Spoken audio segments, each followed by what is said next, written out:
Welcome back, everyone. Great to have all of you here, and whoever might be listening, probably future us. But last time on Ridding the Rot, we had a battle, an impending battle over the session. Something to happen. It was going to go down at dusk. A duel between the chieftain of the brutal Kalukigo tribe of the northern Goliath tribes and our resident Karhalle Bearsbank, Invala of the Torsten Duraki tribe. Now, the stakes within this battle were the twins' freedom as well as Karhalle's freedom. That was not directly negotiated, but apparently this was a thing. It was mentioned in the sense that it was either your death or subjugation, pretty much. Oh, that's fine. And she only likes certain forms of subjugation. But before that battle went down, our Zimmit, he met with his sister, bringing Canary along as well, just for deja vu feelings, where the sister brought the information that she promised Zimmit, as well as a contract written with magical ink, this bonding ink, that would force the contract to go through, and if anyone broke their end of said contract, would be cursed from then on.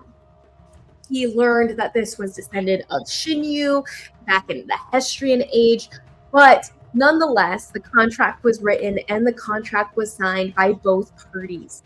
Zimmit seemed satisfied with the outcome and by the outcome, and Diana was also satisfied. He gave him a name of an individual called Frida Farswell. Frida Farswell was written into Dante Amadeo Grecio's books, his bookkeeping, as being paid pretty much like a regular salary, a regular employee salary, a lot of money basically going to her every month.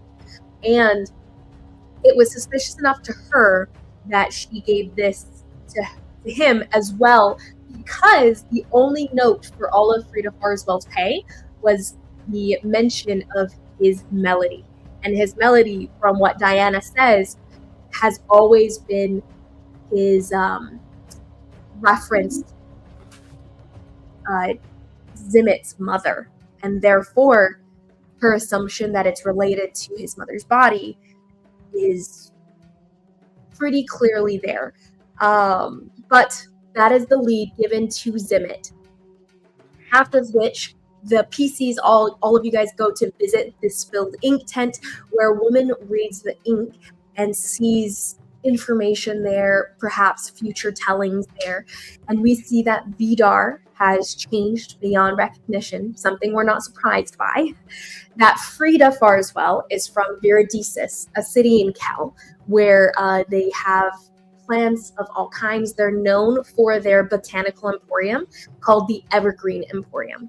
And you can find like any kind of plant, anything for ingredients in any potion, in any tincture, in any elixir, all the above. And that Genyen is trapped within Dal Qor. And that surprising Tai, who was previously under the assumption that Dal Qor was destroyed, has known thus far. Shy finds the vessel for the marine distant. They get the vessel through some shenanigans and bring it to Rayan, the water spirit that he had met previously, who is a water djinn. She tells him, or I guess rather implies to him, that he is free because of intentions that were not quite the intentions meant between two parties. But it was not explained further before she leaves, giving Shy a boon of a tsunami spell in a gelatinous cube. Yeah, I forgot about that. And accepted. Yes. So Shai, you carry a basically pocket tsunami spell whenever you wish to use it. And I'm releasing it on the thing. The thing? Maybe, if you wish. If you wish. It's a crazy big spell. So, after which, she leaves, going towards her own freedom, and our players gather at the arena at dusk and watch as a lightning-fueled Thavanoth throws Karhalle down when she's unconscious after this battle. After a battle that's waged calmly by him, and perhaps even desperately by Karhalle, as she throws out all the stops, using some things that she hasn't used thus far to keep up with this guy. All of it was for naught, for he's barely damaged, barely even breathing hard during said battle. However, he did offer her an out, which she did not take.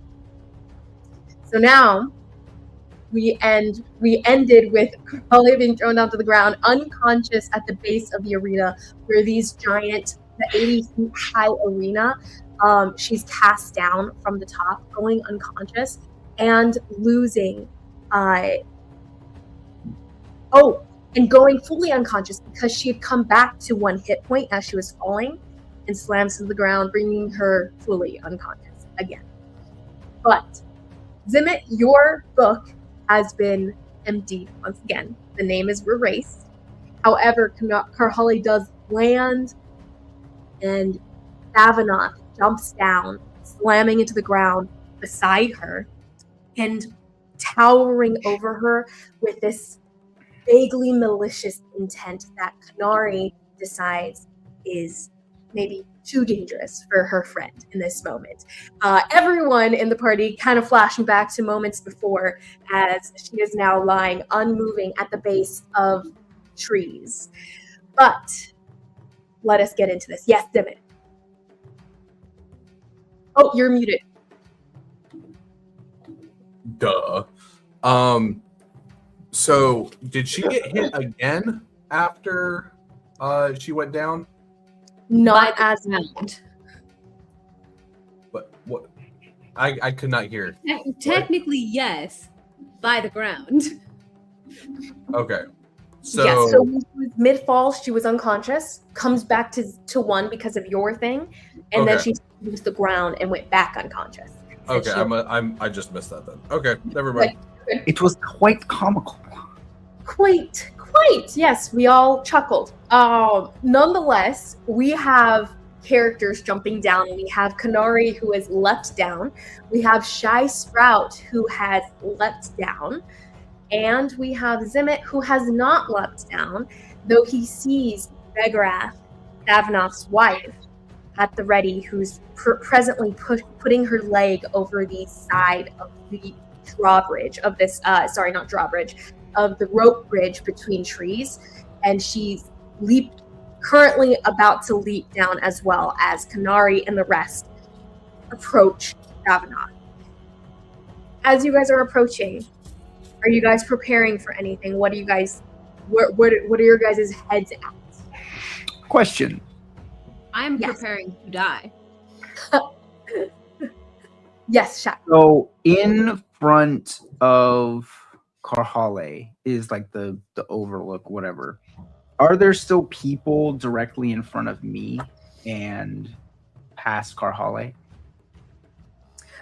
When you leap down, the only person in front of you would be Thavanoth and Karhalle. Kanari would be to the side of you. You guys are both kind of approaching from rather, isn't there like a high rise of people who are watching?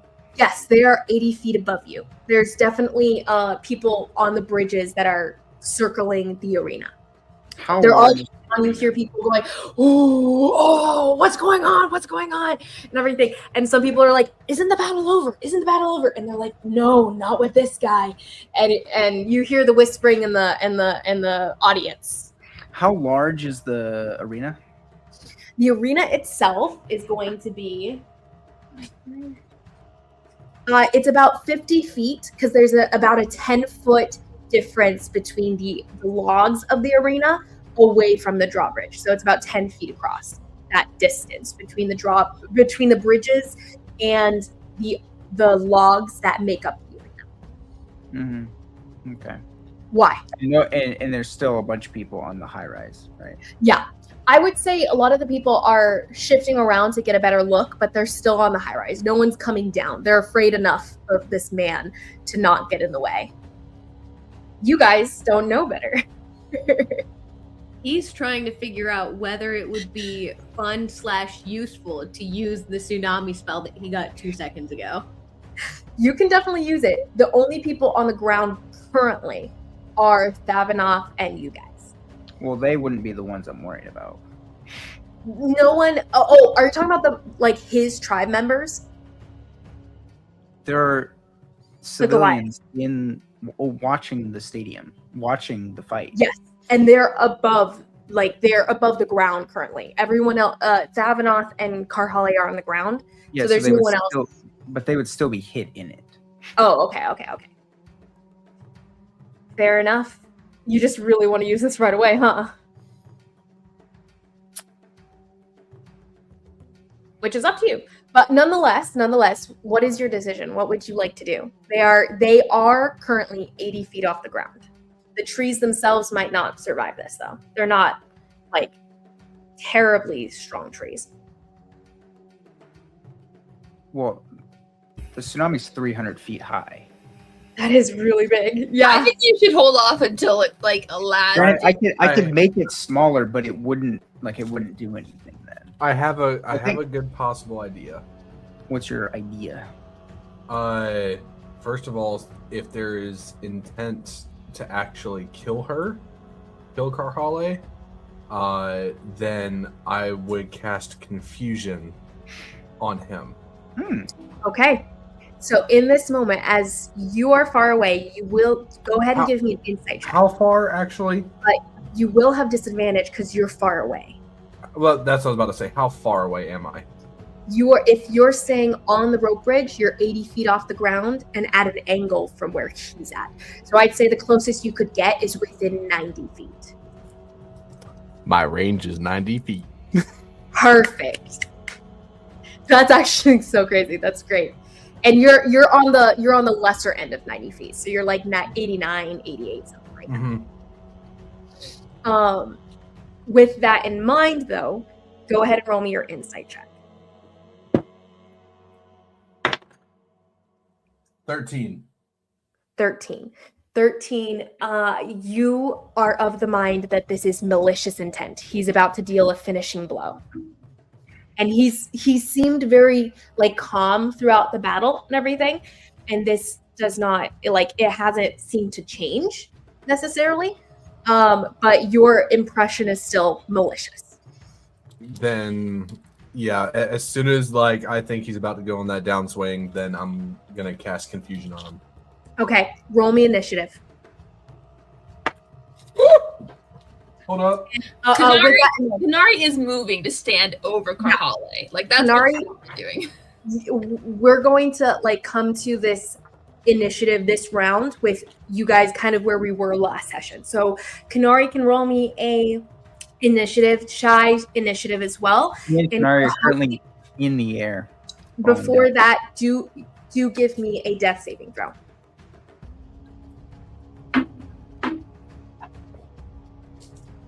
Me? Yeah. Wait, I thought I was stable. You are unconscious. Why would you hit the ground and went into normal? Oh, yes. Yes. For some reason, I thought that I was stable. Nope, unfortunately. I got a 14 on my initiative. I was not mentally prepared to be rolling death saves. Huzzah. All good. Go ahead and send it to me over text. Or I guess send me a picture of it. That'll work. You screwed me over last time. What was your question? Who asked me a question? Not I. I just said that my initiative was 14. Oh, perfect. Okay, and then Kanari? 19. 19, perfect. And shy, 12. 12. It is no different from what I expected. Shy is higher than I expected, actually. But nonetheless, with that in mind, though, Thavinoth will be moving first. So he is definitely not be in this lineup here. Oh, crap. So with you guys at a distance here, Karhalle is sending me her death Oh, save. no. Oh, no. Change what happens, because the one would only give you -2.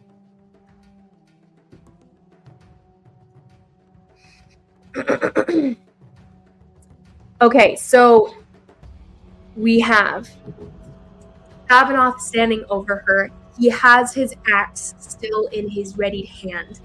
There is still lightning crackling over his shoulders. Enough time has not passed for it to dissipate. The sky is still crackling with thunder. The sky is still roiling and dark.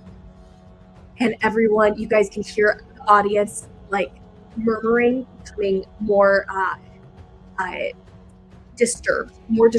Like the murmuring is becoming panicked almost. People concerned about what's going on here, but no one wants to get involved.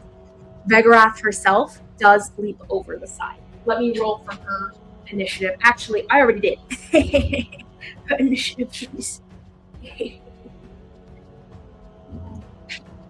Okay. She is leaping over the side in the same amount of time that Kanari is moving. So she's right behind you, Kanari. She can't catch me. I'm fast. You guys do see him unhooking something from his waist, and he bends down with his axe. As he swings it down to the ground, it slams into the ground next to Karhalle's throat.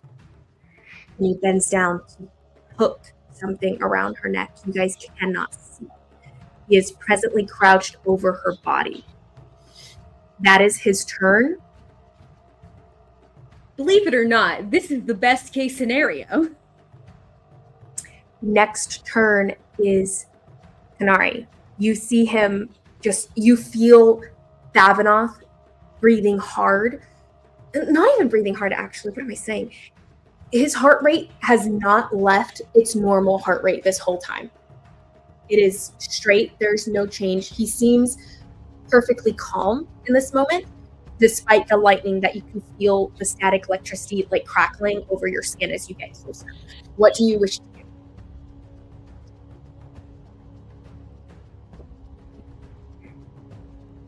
What'd you say? How far am I away?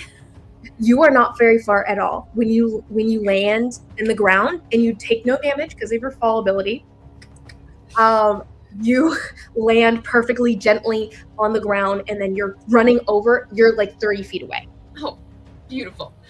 Okay, I run up and I put a hand on Karhalle and I will give her 8 hit points.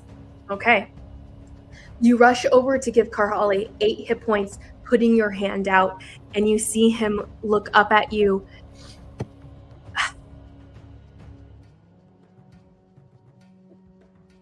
Yeah, he looks up at you. All you hear is his heart beating very loudly, but not quickly. He is not concerned by your presence. You are successful. You give Karhalle 8 hit points. Karhalle, you breathe and you wake up. You feel something choking your neck currently. It's not necessarily actually choking you. Side note, it is just pressed against your neck as though something is around. Okay. Go ahead, Kanari. Bonus action. I'm going to, I think it's a bonus action. Hold on. Hold on, I gotta find it. Where is it? I think it's in my command spell. My version of the command spell. Yeah. I think it's a bonus action, right? It is. Okay, bonus action. I'm going to try to force him to flee. Forcing him to flee. Okay. I think he has to make a wisdom saving throw, I believe is what it Yes, is. Yes, he does. Okay. Wisdom saving throw. Mm-hmm. He looks up at you, and all you hear him say is, or what do you say? I mean, really, it's a one-word thing, so she Yeah. would just say, leave. You standing over him like a protective animal. I love you crouching over her and like staring in his direction. Basically, yeah, that's... Leave. And the word echoes with this power and everyone can hear it. The crowd actually murmurs. Their murmuring goes down until it's gone and all you can hear is the crackling thunder in the sky. He looks up and he says, no. He uses a legendary resistance.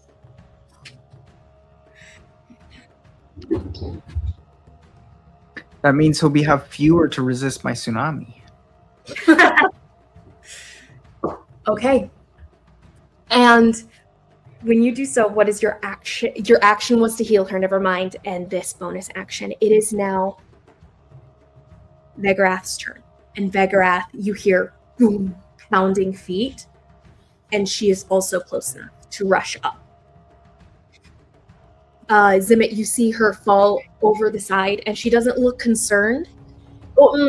Actually, roll me an insight check really quick as you see Vegarath as she falls. 18. 18? With that, you do, you recognize vague concern on her face. It doesn't look like concern like on a normal person, but her brow is furrowed enough that you can tell this. She jumps down, lands, and runs over toward her husband. And she calls out in a language you guys don't understand except for Karhalle does. And she says in their language. Oh, Shy! I forgot about Shy's. You guys understand that she calls out. Oh, what does she say? She goes, what did we speak of? And he murmurs to her back. So she calls out, what did we speak of? Hold back. And he turns to her and says, of course, my love. I have done as you asked. And he stands up. That is Vegarath as she rushes forward and she holds out her weapon towards Kanari. It is another great axe that is very similar to his in make and design. Not that you would recognize that, but yeah, they have matching weapons. She holds That's it so cute. If I didn't hate them, I'd love them. She holds out her weapon to you and she goes, hands off my property in common.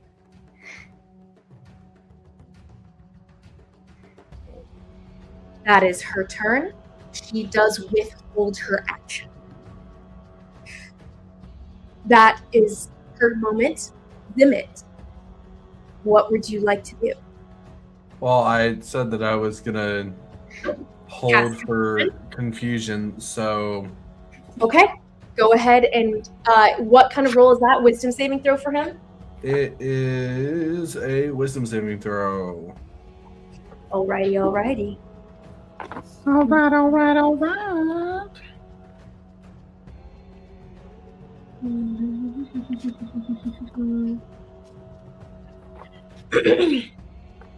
And wisdom saving throw. What was the DC for that? What'd you get?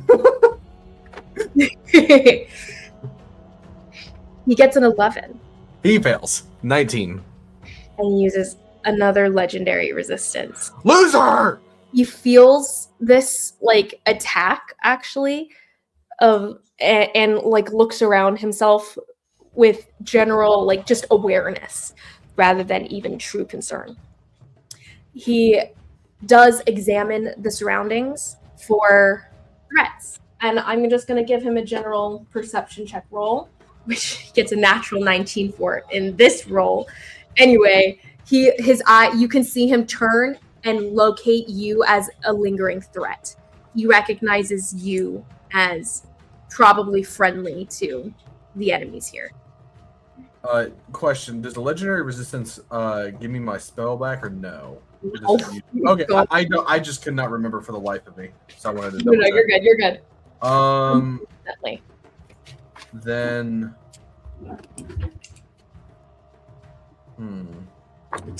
That is your action. Do you have a bonus action you would like to use, sir? I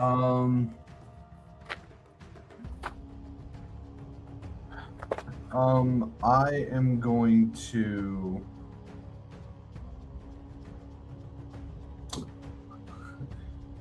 I guess I'm gonna stay where I'm at because I'm better at long range than I am up close. So. Mm-hmm.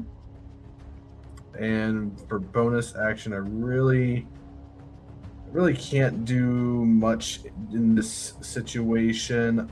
Yeah, I can't because I used a spell slot, so I can't. Okay.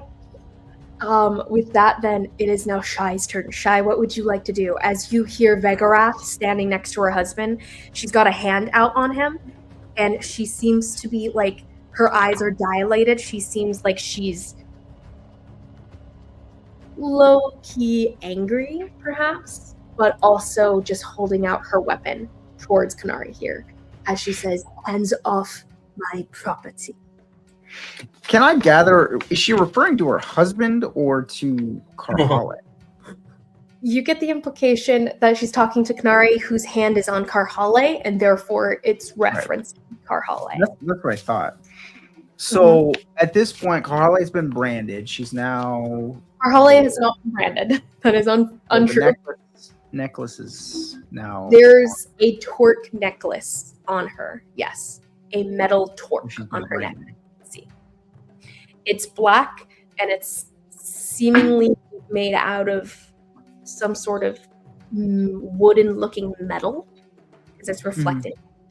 It's definitely like some sort of sexy Princess Leia number. Yeah, definitely. I'll just run up and be like, "Wow, guys, great fight, great fight, great fight. Woo! Okay, so now we can be friends, right? Everybody's a great fighter. We are like so happy with each other now. We got this out of the way. Karhalle was embarrassed. That's what you really wanted, right? Wink, wink." And I can tell you, she will never do this again. She will not have permission to do this again. You are correct. I totally love her with collar. That when she's like a lion or like a house cat, it's super cool. It like gives it feeds into the aesthetic because that's all the rage these days are house cats, and they put little things on them like bows and stuff, and that's like what she is right now. So you should ask her to turn into a cat. It'll be super cute. But also, are you speaking in common or are you speaking in a language? I'll speak in. They speak giant, right? Yeah, they speak both. Yeah. Okay. Just to clarify, she kind of cocks her head as you're talking, and she seems to stop listening to you as she turns to her husband and says, "House cat sounds nice." Great, we could have this chat, and I am going to. Kanari has her hand on Karhalle, right? Yes.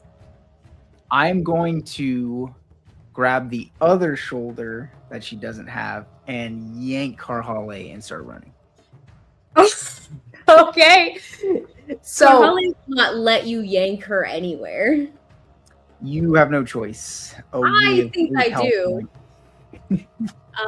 I believe that would be a contested check.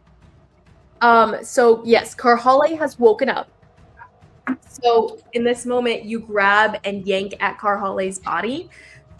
You are not able to reach her because Vegarath's withheld action was for anyone who approached Karhalle again.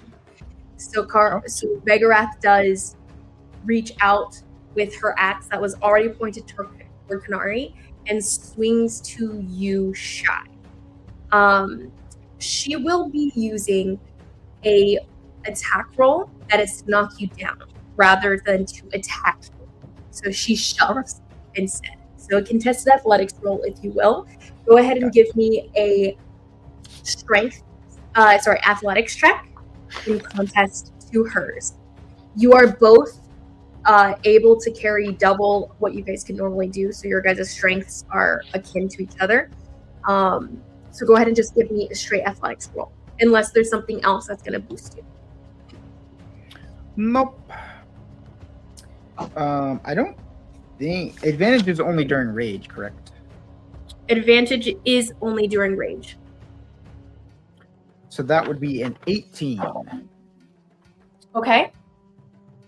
So she slams into you with the side of her weapon and throws you back about 5 feet. It's half of what she normally would be able to do, but you're very heavy. So you go back like a couple steps as you stumble, and she's like her arm swings. She's kind of cocks her head at like how heavy of a thing you are, but she goes, "Stay back.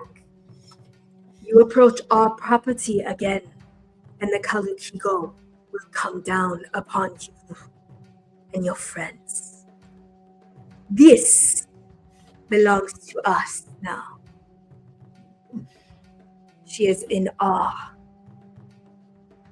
And she turns to the rest of her people. She goes, "And she is in awe, power to control and to defend. Step forward if you dare." And Thavanoth just kind of was watching her from below. There's like a half smile perhaps on his face. I'll use the rest of my movement that I have, and I'll go back towards. Hey guys, we're all friends now, right? So like, isn't she our property too? Since we're friends, you guys are property, we're friends. All right. So with that, you step forward. Do you have any bonus action you would like to use, or the second attack? Second attack. I guess this was your action to pull on Kanari. On Karhalle. You said I never got to. As soon as I got near her. Okay. What would you like to do with your action then in this moment? Well, I'll just go near her again. Yeah, you can definitely move towards her. 5 feet. You definitely still have the 5 feet in your movement. So, now that I'm conscious, do I need to roll into the initiative? Yeah, go ahead and re-roll into initiative here. That's a big old 11. Okay. Then you're perfectly right after him. What would you like to do, Shy? She is paused in this moment. You have the moment to make an action that will be uncontested by her, unstopped by her in this moment. You can try to grab Karhalle and drag her out again.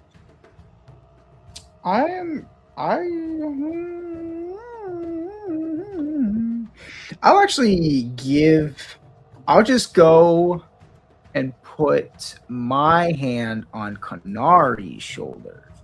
Mm-hmm. We're all in this weird. I'm standing, Kanari's kneeling, Carly's dead on the ground. I'm not dead. Picturesque, our friendship.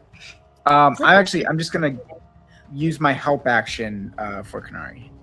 Mm-hmm.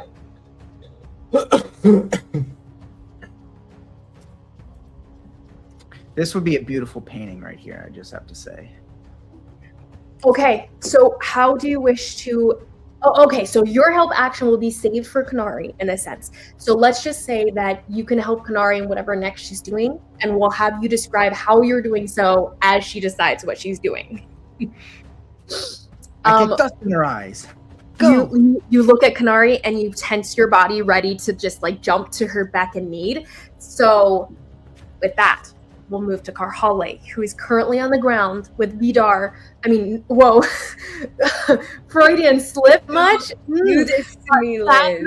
Standing in front of you, your eyes trip up just for a second as you're waking up, and you see your uncle standing over you, and then you see Thavanoth clearly as you blink the vision of your uncle away. You do see Vegarath standing behind him with her axe pointing towards Shy, who was just grabbed at you, and you kind of like tried. He didn't even get to touch you before she slammed him away, and now he's getting closer again. You feel the tension in the air and the thunder crackling above you. What would you like to do? I think I'm going to just stand. Use half my movement to stand. And as you start to move upwards, you hear Thavanoth in front of you say, "Stay down." Do you stand anyway?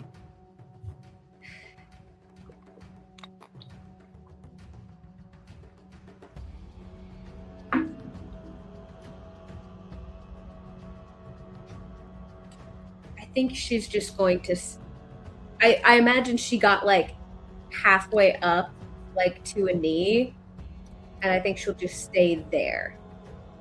Okay. Hey, you could turn into a house kitty. As you move upwards at all, you feel a pulse in the torque at your neck. Roll me a charisma saving throw. Did you design these as an FU to me specifically? No. But I would say it would be designed with powerful individuals. Someone like me in mind. Yeah, that's a 2. You feel this pulse of energy slam through your body, and you take hold on, let me double check. Better not be more than 8 hit points. Okay, and you take, I'm gonna roll.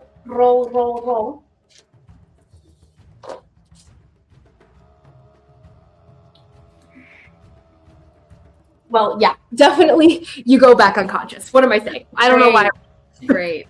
You feel a very powerful slam of psychic energy slam into your brain. Like, just, it feels like you were electrocuted by lightning, but you weren't physically at all. It just feels like you were. And as you jolt, everything goes black again, and you go unconscious and you fall to the ground.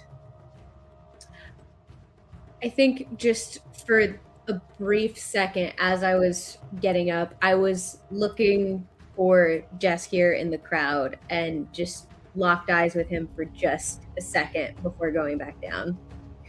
You see him approaching, actually, at the distance, because he's behind you in the movement, but he landed, so you can see him at a distance as he's fallen hard on the ground, and he's like collapsed to his knees and everything, and he's getting back up, and you see bloodied knees gashed through the pants, his trousers, and he's standing up with blood coming down his legs. He took the full damage of the fall and everything. So, side note, Shy, roll me 8d6 of fall damage. I'm immune to fall damage. I'm a rock. I would say no. Wait, what am I rolling? 8d6 for 80 feet fall. 86 plus anything? Just the bludgeoning damage. That's just the bludgeoning damage of the fall.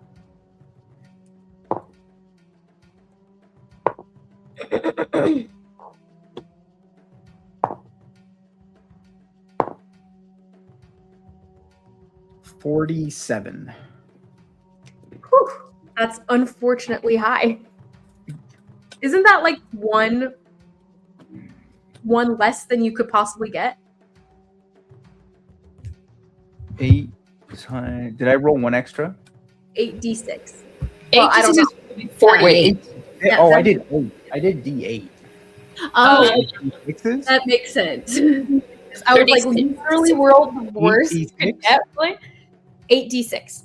God. Oh no. He rolls 48. No, I'm just kidding. Statistically improbable. His eyes are like panicked eyes looking in front of you, and they're bloodshot. He's like, his eyes have gone red. That is before you go dark. And it is now 24. his turn as he rushes forward. And he goes, what does he say? He goes, how are we doing this? As he gets closer, he's keeping a calm distance. He understands the concern of characters he's ever facing here. But he voices this towards the group. How are we doing this?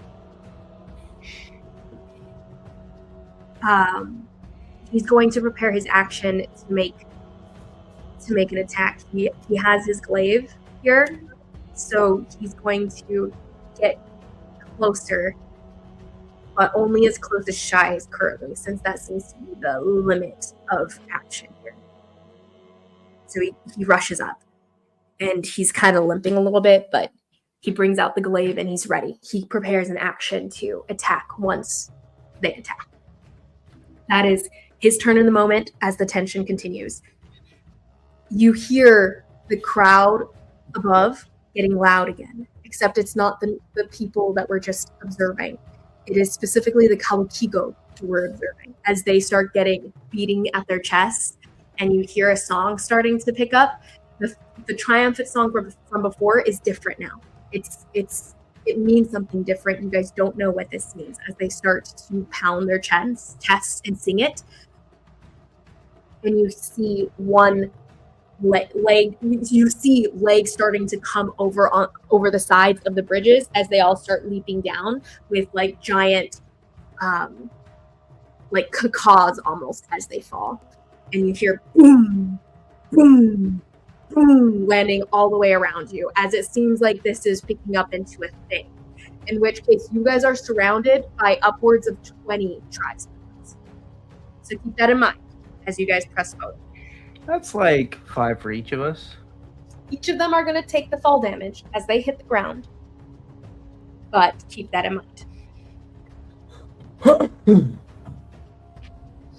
Next in the lineup is Kanari. As they start encroaching closer, you hear the falls of these, give or take. I'm going to roll for it.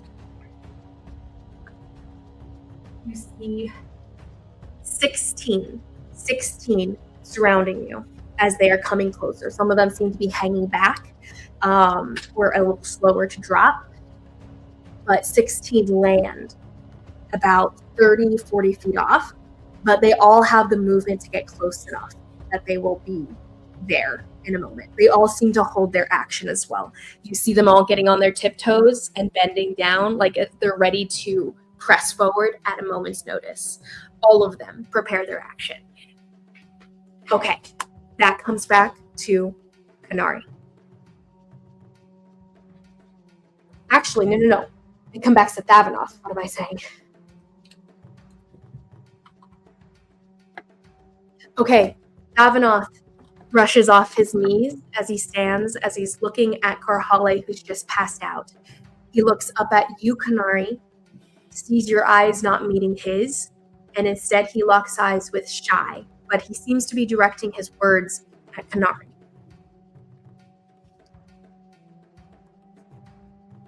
What do you choose here, young ones?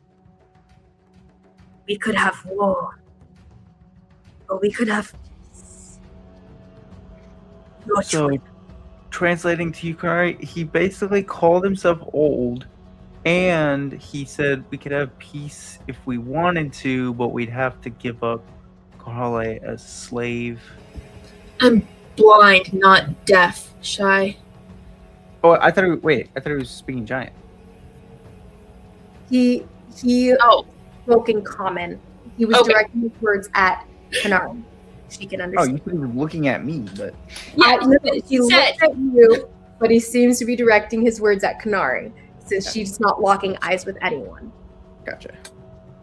You can tell that he's registering that Shy is not in charge here. He's thinking of Kanari as the person in charge, as the first person who moved. You made a very significant decision in doing so. So he is referring to Kanari as he speaks, but he's looking at Shy as the only one he can see. But he's also acknowledging that you're there, Shy, and making it clear that if you move, there's going to be a reaction. So his hand kind of flexes around his axe, and he kind of rolls back his shoulders, and he looks at his people and looks at you guys. He seems amused. What is your answer? He withholds an action. You can see him tensing up. Sure. Kanari's gonna give Karhalle another 1 hit point. Trying to keep him dying. Thanks, buddy. You're the best. You bend down to touch her. I never let go of her. Okay, that's a good point. I've been hovering over her the entire time. Okay, so we'll say you're crouching down, at her side, like low enough to be able to touch her as she's passed out here. So you are below him, like standing below him. He's looking down at Shy, who he's a lot taller than. But okay, your hand is on her, so this is okay in this moment. Okay, and then she'll just to her, Karhalle, and Karhalle, you blink open as the pain is still like racking your body currently. You have disadvantage. You have 1 point of exhaustion from passing out because every time you pass out, you'll have another one upon waking. Love that. Love that. Upon waking, Karhalle just chokes out, "Stand down, Nari."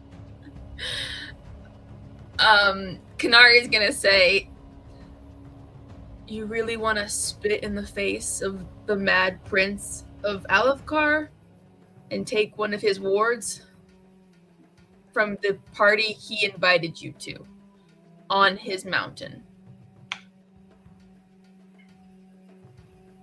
He goes, "He has no authority over me or mine." But he is crazy. So, and lots of connections and lots of scary stuff in that palace. I'm just saying, think about who you're making enemy of. Vegarath leans over towards you, Kanari. She takes a step closer to the two of you. Her weapon is still held out in Shy's direction, however. She goes, "You think that is troublesome to the Kalukigo? You are mistaken."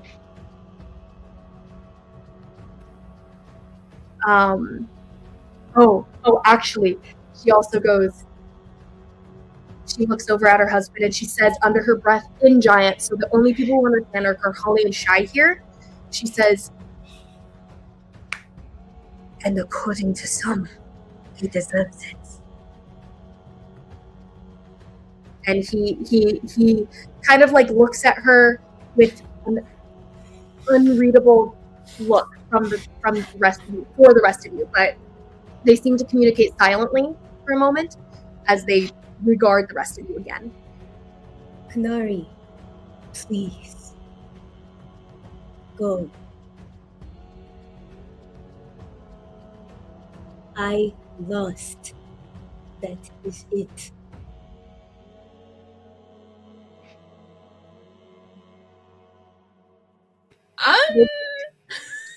I don't know. They both actually seem to appreciate that, like with not actually smiling, but they both seem to like look at Karhalle surprised, and they nod at her capitulation. I mean, seeming, of course, but you're quitting? I am not quitting. You can't quit the band. I am not quitting. You need to watch your step. You do not fight them on my behalf. Understand? I can fight whoever I dang well Yeah, please. we're not fighting for you. We're fighting for ourselves. We couldn't care less that you lost, but we won't lose. Almost just like fighting, okay? some of us like fighting too, from the crowd that is surrounding you guys as the Goliaths step closer. They all take 3 steps. Boom, boom, boom. Ugh, I wish Zenyum was here. Nemo, Yeah. I hate you. Sorry. It's okay. It's fine. And that like swings out a hand, and they all pause at the third step. What'd you say, Karhalle? Chloe, please. Don't. Okay, I'm gonna roll a wisdom saving throw. I'll probably pass because my wisdom's fantastic, but I'm gonna roll one anyways because she really does not want to pull away. Ugh, and if these guys weren't such big fucking losers. Well, I rolled a 21, so I think Ty pops up in her background, in the back of her mind is like, you know, Ty's strapped to her back, and she's like, Kanari, you really should take a minute to think about this. Yeah. Oh, you have her staff currently, right? Yeah, she's kind of strapped to my back. Like, okay, I love that. Over your shoulder. Over your shoulder a little bit, back and forth as you have moved so suddenly, and she's still swinging. And she goes, she whispers this as lowly as she can. But she can speak in my brain. Like, she still That's true. You're right. There's nothing stopping her from doing that. Yeah, definitely we better think about this, Kanari. This is looking concerningly serious. And she seems to have powers. I can see something going on, but I'm not exactly sure what I'm seeing. I'm going to, since Kanari's clearly not listening, direct this next bit to Jaskier. Ishandi, stand down. He's presently like leaning forward past Shy's shoulder, and his glaive is out, like pointing in their direction. He goes, "Don't make me make promises. I can't keep that one."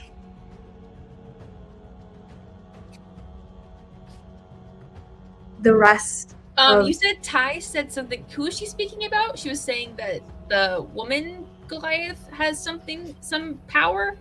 Yeah, she expresses that this woman has some sort of power that's going on, but she doesn't understand what it is. Guys, I really, really just want to pull out my dark sword and just unleash Oni and throw everything off, but that would probably really be a bad idea for the innocent bystanders, but it would be cool. I won't do that. I mean, that's a good last-ditch effort. It is, but it's fine. Okay, well, I rolled well my wisdom check, so she'll stand up and take one step back. Okay. You take a step back, and your hand will leave Karhalle's shoulder in that. You good with that? Yeah, I guess so. Okay, so Karhalle voices what she does. Kanari steps back. The rest of everyone tense. But Vegarath seems to stand up a little straighter. Thavnoth seems to lessen his tension holding the axe. And things seem to come down. Intensity in this moment. She goes, "We will be taking our property with us." She looks at her husband. "We are leaving. We must make it back before light."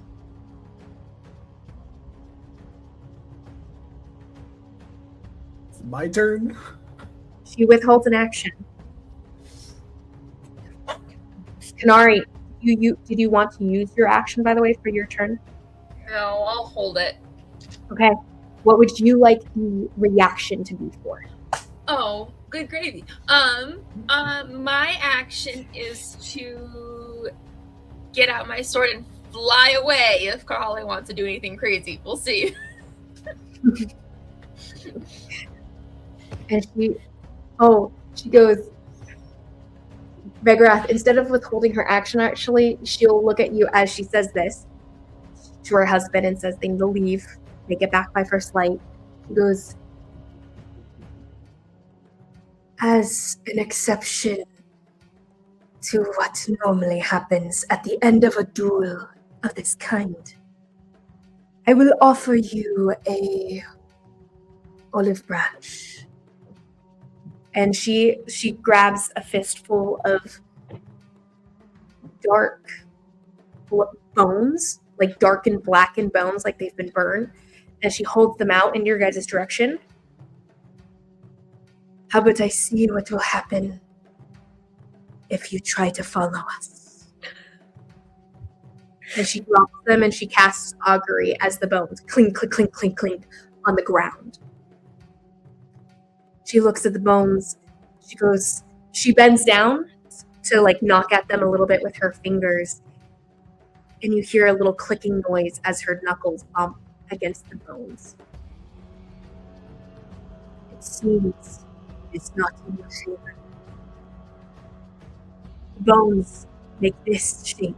And she shows, as she's leading the shape, like the outline itself seems to make a skull itself as they fall into perfect placement of what looks to be a skull. It means death. Yours. And she stands, looks at Karhalle and says, stand.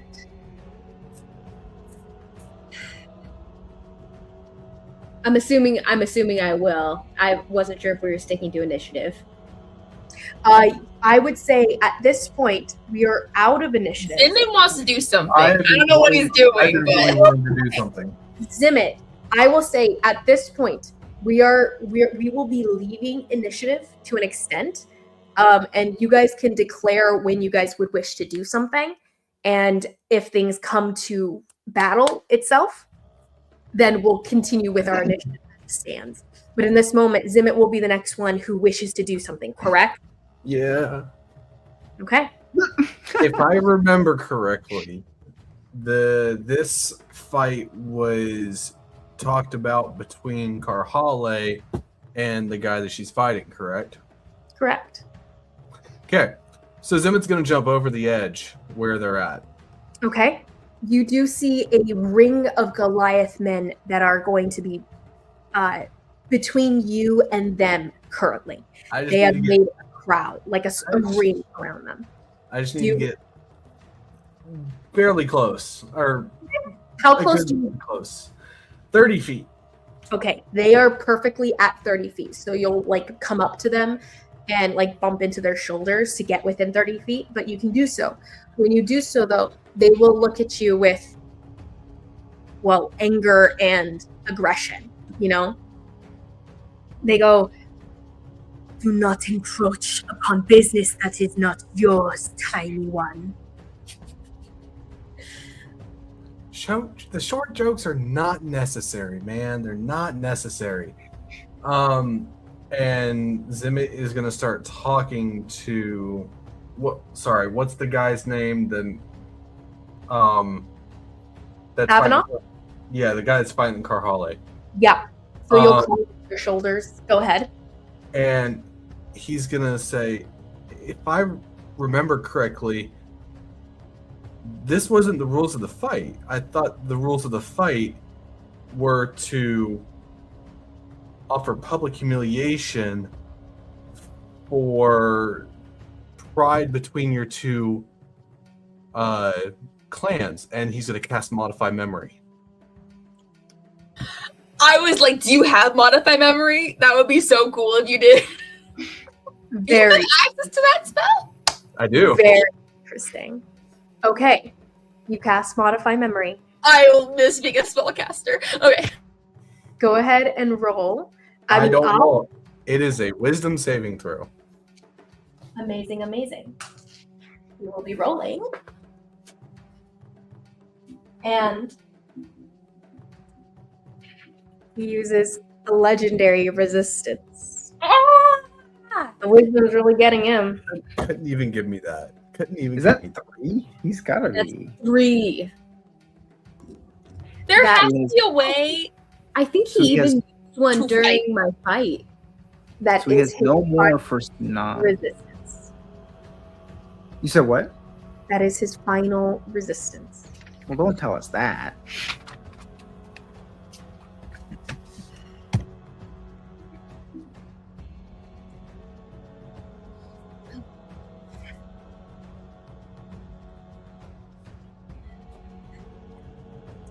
he doesn't seem to. No. As you do this, I would say his wife turns towards you, and she goes, "Subdue him," towards Zimmit. So you and the Goliath are going to be going at it in a moment. But any bonus action for now? I've used a spell, so I can't. All my bonus action stuffs are spells. So Got it. That's your turn, and next is Shai. Anyone else wish to do something in this moment? As Zimmit, you are accosted by multiple Goliath who will be grabbing you. So as this is happening, whatever you guys do will be happening as Zimmit's being accosted here. So Zimmit, go ahead and roll me an athletics check, or dexterity, or a acrobatics check to try to slip out as they grapple you. And you feel hands grabbing at your mouth and sticking giant paw fingers into your mouth to shut you up. paw fingers. I actually got a 17. 17, that's pretty good. Let me roll for them. I don't have a great acrobatics, so Unfortunately, they do have a natural 20. of course they do. You are grabbed immediately, swung up into the arms. You are 3 feet off the ground, dangling legs, as one guy grabs you and crushes your neck. You cannot speak. You are currently no speech. Your arms are clamped to your side. You can barely move. You can move your arms a little bit, but you do not have enough movement or ability to speak to be able to cast a spell. Unless it's just material components. Unless it's just material.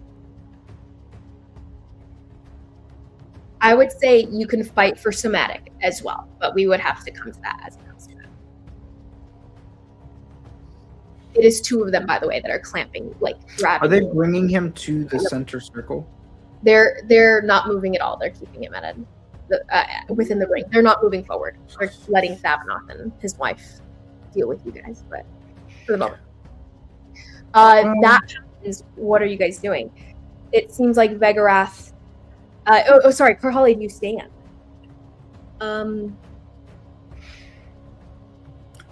Yes, and I will turn to Vegarath.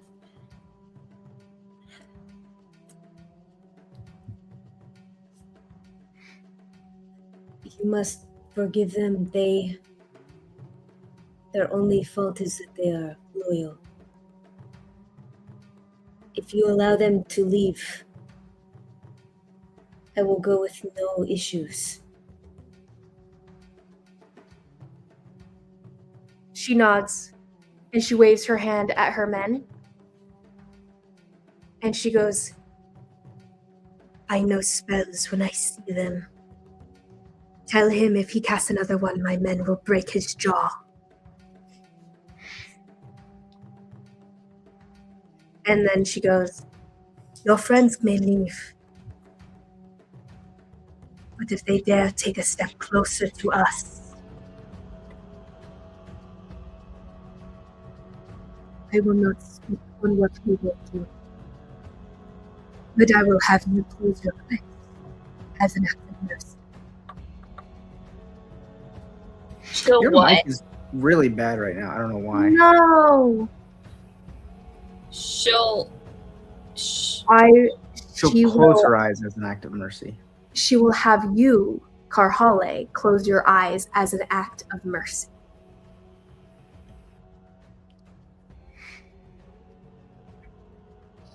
She goes, but as she says so, she waves the rest of you guys off, and she takes her attention away from you and lets Thabanoth watch you, as she turns to look Karhalle in the eye, and she says, "You are the daughter of the Panther, correct?" The Black Panther?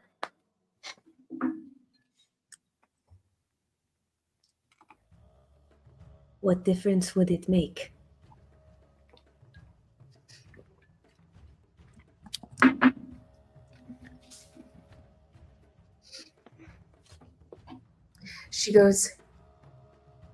She healed the burning death. You will have to do so again. You did. And I am. She will examine you to see if you're telling the truth.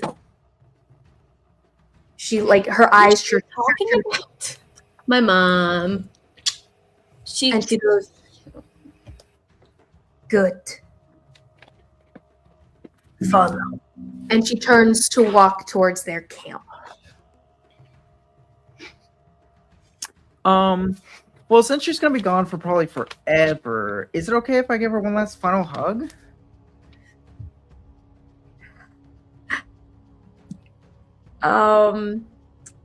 Roll a persuasion check. Savanoth is watching you, though. He is very much, like, aggressively tensed and ready to pounce at a moment's notice. So keep that in mind.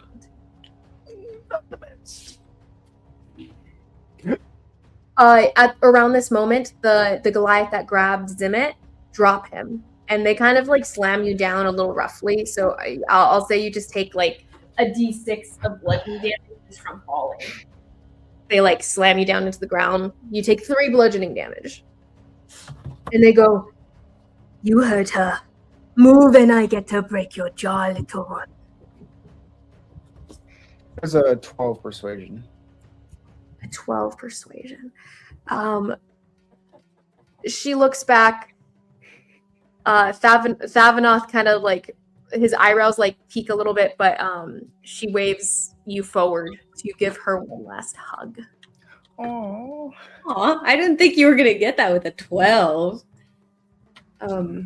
She goes, Careful movements, one. Cousin of ours. What'd you say? Careful movements, cousin of ours. Oh.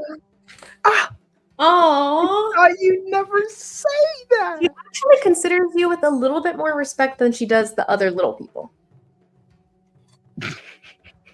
Aren't I taller than Shy? I don't know how tall Shy is. Yeah, but you're like a twig. You're like a literal twig. He's like And you're bald.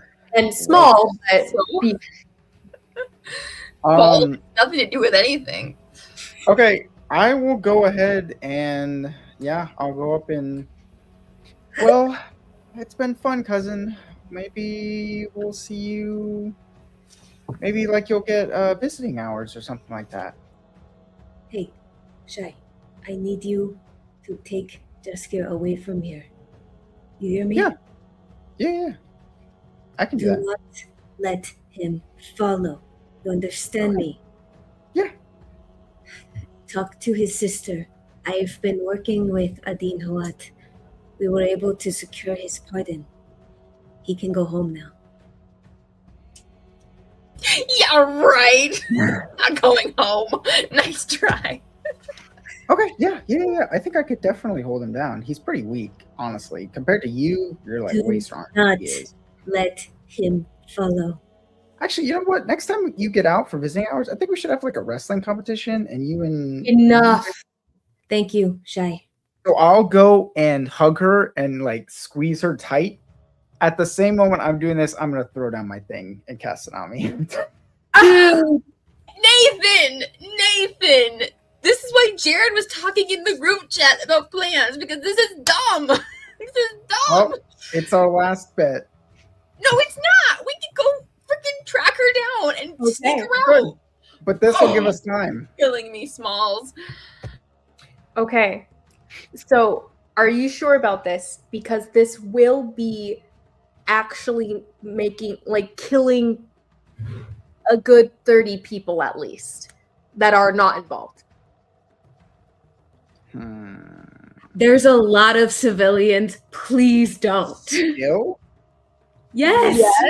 This We is a could party. pack them down in the desert when they're on their way back, wash their camp away. Don't do it. Innocent people or like normal citizens have a baseline of about 7 Yeah, to but I thought 10 most of the people visiting for Raiden's thing were like not generic level zeros. the key players might not be, but the like normal individuals and actually even key players are not that like strong. They're just like politically powerful, you know? Like, but I mean, sure, most them into letting you leave. it's a place of strength, so it's not going to kill everyone or anything, but it will kill a lot of innocence in this. So you should be aware of this, because you know, like you understand at least within your soul of like what this spell can do. Of Yeah, what doing it. Yeah, I didn't realize they were still. Everyone's like raptly focused on what's going on down below. This is like going to be the talk of the ages right now. This is a very dramatic situation that everyone is watching with rapt attention. There's probably more people that have collected around what's going on at this point. Mm-hmm. And this being 300 feet high will completely wipe out the trees, the tree house setup that's like across this whole place. See, at these moments, Shy thinks WWMD. What would Nemo do? As No, you're I'm like just kidding. I won't do it. about it, Okay. as Shy is thinking about it, and he like maybe goes to his pocket for the tsunami. At mid hug, Karhalle just whispers, "Shy, please stand down. I am begging you. Please take Jaskier and Kanari and go. Please." Okay. Yeah. I already said so. I said I would take Jaskier. And you feel his arm like kind of untense around the thing in his pocket. So, can we get like an address to visit her, or like a tent number? Are they going through a portal, or are they just going like walking? They seem to be just walking. She's walking towards the thing, and at this point, Karhalle, when you get about 10 feet away from her, as she's stepping off in the distance, you feel a pulse of the torque, and you feel the warning of the torque. You're about to come to another wisdom saving throw, or this time you're coming to a wisdom saving throw, not a charisma saving throw. So go ahead and roll me a wisdom. I didn't even get the chance to follow. She said I could. No. You can follow. Do you wish to follow? At this point, as you get 10 feet from her, you feel this tug of the torque that's pulling you to go. Like you feel that tug of it wanting you to follow and obey. So there's two types of magic going on here. Oh, okay. Because it would be really unfortunate for them to go through all this hassle only for me to die. Yeah. I think I start stepping towards that direction and just lock eyes with Jaskier for a second as I'm starting to step away. Mm-hmm. And he's looking at you like furrowed brows, like, "What are you doing? What are you doing?" Tensing around his glaive. I'm gonna mind link with Karhalle and Jaskier. And Nemo? I can do 3 people. So yeah. Sorry, Zim. I think you're kind of far. I'm not on the same plane though. You do I'm that? only Not Nemo, Shy. Shy? Oh my gosh. Yes, Shy. Confusion. You guys are connected. You guys hear Kanari's party line. I'm being serious. You need to stand down and go regroup. I'm not saying abandon me. I'm saying go and come up with a plan. Please do not get... What if when we plan, we like all take a vote and we decide that we want to just abandon you? No votes. This is my life on the line. There's no You vote. didn't hear what he said. Oh, wait. He said vote to abandon you. What if we all vote to abandon you? No. So, as they're getting far enough away and there's no one like fully around, I'm gonna cast clairvoyance, and send it with them. Okay. So like on a location that you choose. I will say It's more of a static thing. it just doesn't move. The static thing. Well, it can be attached. No. It can be attached. Not to a person. It's a static going- to a location. Point. Because it says a point within range. So yeah, but isn't attach it to like hover over the camp itself, but he's only going to get like a video camera view of what's going on. It says I create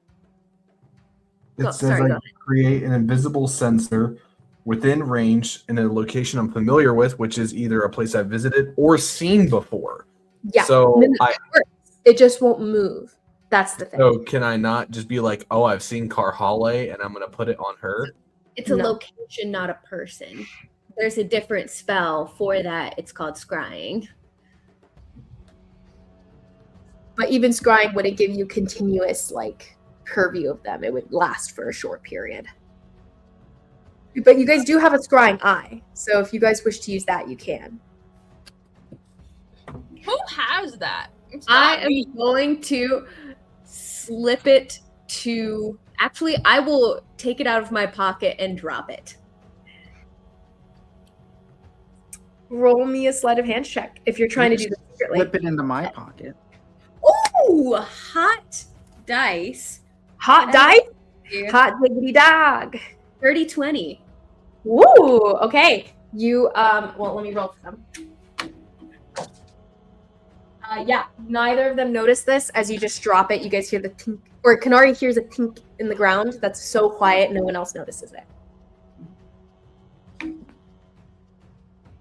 But yeah, you're totally able to do so. You are walking back with them, and every time you get within 10 feet of Vegorath, you feel a tug on you, sticking close to her. It seems like whatever enchantment is on this torque is keeping you at her hand. Mm-hmm. I think as I'm walking away, I'll... the party line is still up. Mm-hmm. And, I told them everything I needed. Yeah, go regroup. It'll be fine. So I'll just turn back to Jaskier one more time and take my totem from my neck, just bring it up to my mouth and kiss it and lock eyes with him for a second before turning back. His eyes stay on you as you guys walk all the way back.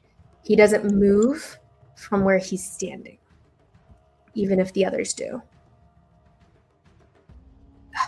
Yeah, that one's hard. He's frozen where he stands, but like stays tense the whole time. His hands like go white. With that, the Goliath that are surrounding move in that direction as well. Zimmit, they get enough distance from you that clairvoyance is an option, as they can no longer they start moving towards their encampment, which is hundreds of feet off from here. You guys are going to lose sight of Karhalle as she disappears into their camp, which you guys can see somewhat from the trees.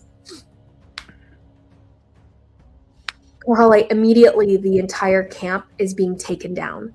Goliath are being sent, delegated off to break down camp, and it seems like a common occurrence and easy to do, as though they do this all the time, like smooth machine.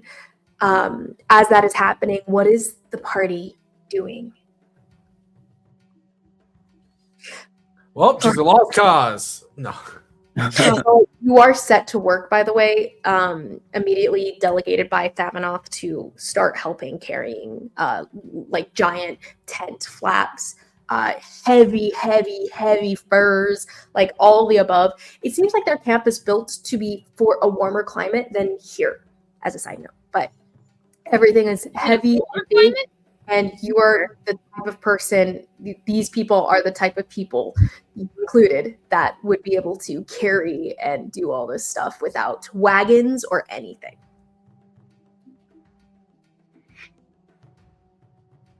But the rest of you guys, on the out, what are we doing? Zimmit, you cast the spell, and your eye, which do you wish to have? An ear or an eye that can either hear what's going on or see what's going on within the vicinity that you choose. So we're by their camp now? You guys can approach as close as you wish to, but keep in mind that approach will probably translate to aggression. You Well, can do it up to a mile away, let's- though. Yeah, I know. But what is the plan here? Because we need Well, to that's what figure we gotta out the figure plan out quick. first We gotta before discuss I it. do anything. Yeah, you guys are left behind. Ty goes, oh my goodness, what are you guys gonna do? You can't just leave her behind. I mean, of course you're not going to do that. She does say this out loud for the rest of you guys here as well. Oh my gosh. Okay. Well, we could try to go find Raiden. I don't know if he could help us or not. I don't know. Honestly, he's pretty distracted right now. He probably wouldn't do much. We could try following them at a distance, wait till nightfall, sneak in and get her out. We're gonna do something about that thing around her neck, though. Shy, you broke them before, right? I mean, yeah, I could break it, but it's more of getting her out after the fact. Okay, well, theoretically, what we could do is sneak in. I'm not sure. We usually sneak in with Karhalle's thing, which makes us sneakier, but okay. Well, I can get in relatively easily, being as I'm a little schnicka chipmunk. But yeah, well, I could sneak in maybe with you. You cut the thing off her neck. You both. if Zimmit is watching currently, then that should be enough to help us. Well, I don't know where. I currently don't know where she's at. I'm figuring that this camp is fairly big. Well, but if we can get close enough, like what's your range on clairvoyance? Oh, it's a mile, but like, I want to make sure we figure out what we're doing first because I only have 2 spell slots now. Yeah, we'll get you a telescope.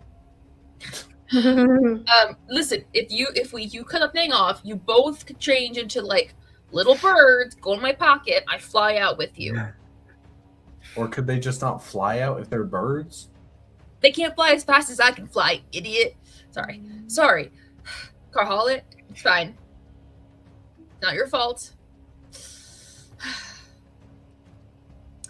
Any other ideas? Any brilliant ideas, Sherlock? I have one for in case things go south. So do I. I mean, but I'd rather wait till they're out of Khel, well, out of at least the mountain. Before I would do mine. Yeah, y'all already kind of seen it the first time. Oh, you mean your weird shadow daddy coming out? Shadow Daddy. I don't know. You have like this like shadow force that hovers over you. I can feel it when it happens. It's kind of weird. Feel it when it happened.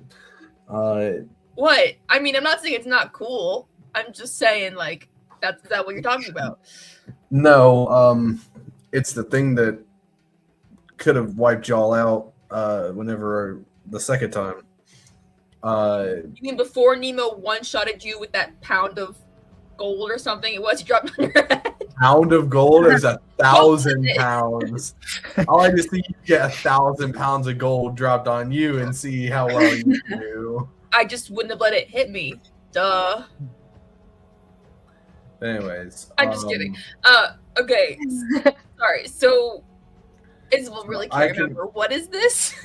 It's Circle of Death. It's 100. It's 120 feet diameter, and anyone in it, it is 8d8 on a fail.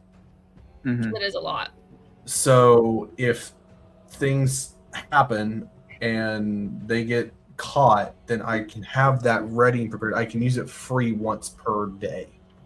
But it's like it's a big one. So I can have that ready while I use clairvoyance, so that way I can figure out, what's going on. I think we get the clairvoyance. Canary and Shy go in. We go in using Zimmit as our head in the man in the chair. And then you be on standby for circle of death in case of I do have to get fairly close though if we're going to do that, because my range is 150 feet with that. Mm-hmm. So I do have to get fairly close to the camp. Yeah. Jas, any ideas on what you want to do? Yeah, he's looking ahead in the direction of the camp, and he goes, why would they even take her? Why? If she insulted him like she did, and she told me it was pretty bad, wouldn't he just kill her outright? I don't know. They have some weird sort of power dynamic thing going on. Like making big people feel small. Like that's their thing. So yeah, they just kept calling me short stuff, so you're not a big people. Big personality, some say. Big mouth, others say. Karhalle is in her own right a prize. She's the daughter of a former chieftain, so I mean it makes sense. Does that mean she has some sort of immunity in their culture or something? Will they? I doubt it. They like killing people for fun. They probably don't do the whole immunity thing. And subjugating the loser. I mean, honestly, it seems like if it weren't for the woman, she would be dead. Okay, then. I don't know what her Ty said something about her having special powers. I don't know what her play in all this is, but so best case scenario, they're not planning on killing her now, but they might kill her later. If she acts out, probably. Sure. Or they're planning to sell her. If we let them leave, how will we keep track of them? Maybe if we get her like a coat of like a lot of really bright colors, then we'll be able to tell where she is from like really far away. I mean, theoretically, Raiden could track her down. Oh wait, can I like soups to pick up what Karhalle dropped? I think we've used this before to look for people. Doesn't work for me, but one of you losers can use it. Who wants to grab it?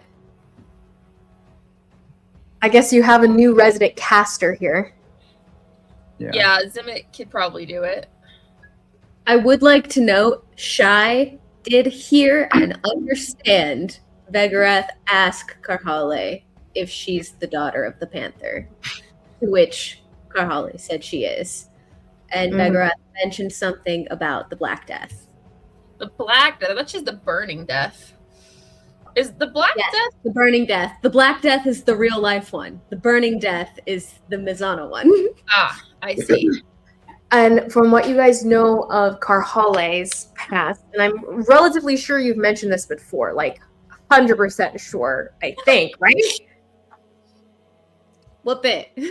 Let's roll a history check. Everyone just roll me a history check. Listen, Karhalle was giving. Those who have known Karhalle longer have advantage. Oh, okay. I'm pretty sure. Okay, she definitely told Jaskier. Definitely 14? told Jaskier. Yeah, because he would have found it interesting. Can I have been day one and focus on the camp and like not even thinking? He got a natural one. Baby, no. He's not there right now. He is think 1,000 thoughts a minute. I got a 14. A 14. Okay, I'll take a 14. That sounds pretty good to me. Yeah. So the Burning Death, from what you know from Karhalle telling it, it's how her mom and dad met. Her dad. So they're not very friendly to outsiders. The only reason they let an outsider in the first place was because Hakon met her and she had offered to help with a disease that was going around, a plague that was affecting the mountains of Talai, and it wrecked Talai. It cut down the population of the mountain to probably half of what it used to be. Their tribe was affected as well. Like Karhalle's aunt, Vidar's wife, died in this. during this plague. And yes. one of his sons. Yeah, big wipeout across the board of many. And Sigrun and Trigstag, just for fun. Oh yeah, definitely Sigrun and Trigstad too. Yeah, like a lot of people died in this. The dad Hakon met Inora, and in her finding out about this, offered to try to help because of her druid ways and her herbalism history. And she was able to make a cure and pretty much saved the tribes of Talai. She became known as the Sky Watcher, the Panther of Talai Mountain. Yeah. All that to say, that's what you guys are familiar with it as. I would say probably not going further than that. I got a natural 20 for a 19. Oh my gosh. Natural 20 for a 19. I would say you recall a conversation implying bitterness from Karhalle, who is of the mind now that Khel created this disease and like infected the mountain with it, like used it as like chemical warfare, pretty much. Girl, that's news to me. No, we established this. We established the implication. That was what. Well, that's what your uncle believed. That's what your uncle believed. Sure. Do I have advantage with this because it's something that I might already somewhat know? You can roll me a history check, but what was your history check initially? It's not with advantage. You wouldn't have context for this because this is something that Khel and would have. If this is true, if the alleged, if they allegedly did do this, you would not be necessarily aware of this. No. Zimmit's not having a good day. That's a natural one. Oof. Yes, no context whatsoever. This happened in a different country and across mountains that are natural barriers to whatever goes down in Khel.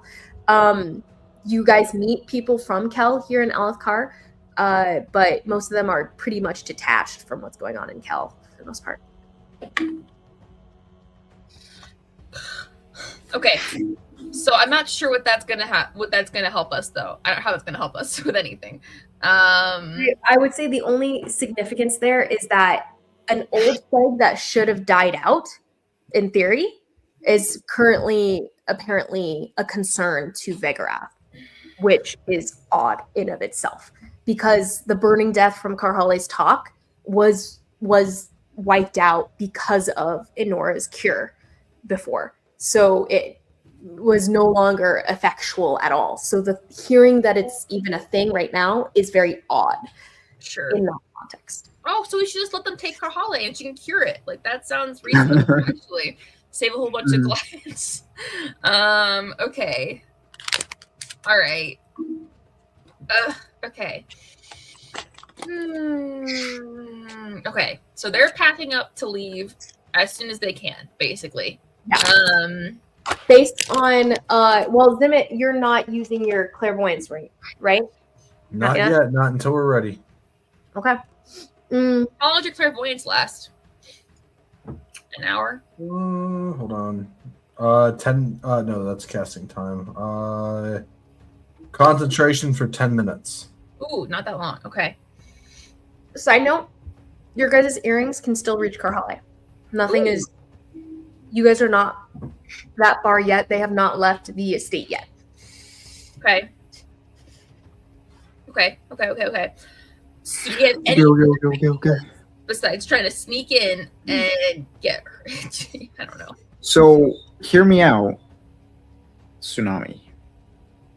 Honestly, I'm kind of digging it too. They're still on the grounds, though. Tsunami with Circle of Death follow-up. Honestly, that's a great idea. I don't know how you can do this, but if the concern is the people here, we can wait till they're far enough away that it's only going to hit them. Like as they're leaving? Yeah, maybe they're going down the mountain, right? Shouldn't we know what direction they're going? I'm not familiar with this place, but you, he points at Zimmit, shouldn't you know generally what direction they're going to go to get back home, quote unquote? I don't know where they're from. We could help you out with it, but if you don't know, you guys can just like watch and wait and see. That's what I had figured, to see just which direction they were going. All right. That's not a watch. So let them start walking away. Get out, get a little farther away. How are we gonna sneak in then if they're walking away? Like, I don't know how to sneak in from here. You know what I mean? I'm guessing that they would make camp for the night or something. It doesn't sound like it. It sounds like they're gonna be going through the night so they can reach their place by morning, is what they said. I would say your guys' understanding of this kind of people, they'll probably start going and go until they collapse, kind of Aren't vibe. they already packing up? So yeah. Yeah, it'd be nice. It'd be a lot easier if they were camping for the night. I don't think they're going to. Yeah, but then clairvoyance isn't even worth it then because it's only on a point. Well, you could use it to know like when they get to a certain location, definitely, as like if you guys wish to ambush. So it'll be very useful for that. So your guys' goal in that context would be to try to circle and cut them off in whatever direction they're going. Go faster than they are, in theory. Yeah, that makes sense. Keep in mind, you guys have allies that you guys can go and hit up too. So like you guys are not stuck in this alone necessarily. You can try to track down Rayan, see if he can help you magically. Try to track down other individuals to ask for guidance or information. Who do we know here? Honestly, I say just leave her. Yeah, she made her own bed. Let her lie in it. No. Okay, but for realties though, who do we know? Because Thea is gone. Nemo and Jinyan are gone. We could try and contact Nemo and Jinyan again. You should try to call Thea back. I will say Thea is not in your repertoire. Like she is gone. I did figure. Yeah. Thea marry them separate branch of Mazana now, like out of the question for you guys at the moment, unfortunately. But as far as allies that are here at the party, Raiden's one. You guys have Darren, one of his security guards. You guys have Nahale, who is a druid princess. I'm the only one who met her. So other things I just thought of. You guys all partied at the Ati tribe, if you recall. So everyone is vaguely familiar with her. She's vaguely familiar with you guys. She's closest to Karhalle and Jaskier, but she knows all of you, including Jinyan. So other thing I just thought of. If we get in contact with Karhalle, we can put her inside the tapestry and then walk out. Nice. And she won't be present. There will be a chipmunk or a sand shrew on the ground. And no one Guys. Nice. I can just track them. We can track them to where they get. No, I have wild cunning. I'm not familiar with that one, if I'm being honest. I don't know what that What is it? What do you do? So I can choose one. It is an action. It's only an action, and it's a brain cantrip. I can track, make wisdom survival checks at advantage for 1 hour or until next use, which is pretty much the only thing. The other stuff is just survival stuff like sending spirits to grab wood, break down campsite, burying rubbish, figuring out food, water, stuff like that. I could just track them. But that also kind of relies on consistently rolling good wisdom survival checks, which I'm not good in. Honestly, I like the tsunami and circle of death thing the best. But I do think we should try to track down Raiden and Atsila really fast just to see if they can help us, I suppose. Because, I don't know. I don't want us to be... I don't know. I do think also, Nathan, your idea is not a bad one, but you'd have to be able to sneak in, get her into... How would you get her into the thing if they're moving? You'd have to, like, roll it out, open it. It can be done in a matter of seconds. It can be cast using how long is it cast? How long is the casting? I'll have to look that up. Should I sprout the tapestry casting?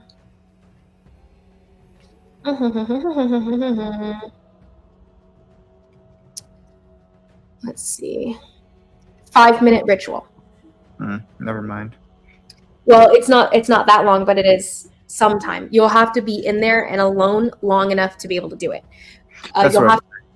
You can probably set yourselves up as some sort of ambush situation and have the tapestry laying somewhere. If you can be invisible somehow or stealth your way to being hidden enough that they pass you by and the tapestry's blending in well enough that they won't notice it. Well, that could, I mean, if we let Zimmit track them, then we just follow them to where they do end up stopping and then do the old break and enter. Yeah. Get a felony charge. Okay, so I'm going to track down Raiden. I think Jaskier should go track down Asila because he actually knows her. Okay, that'll be perfect. And then a PC should go with him so you guys can meet her meta in game. Meta, Jaskier's going to bring her back rather than talk to her himself about this. Oh, okay, very good. Yeah.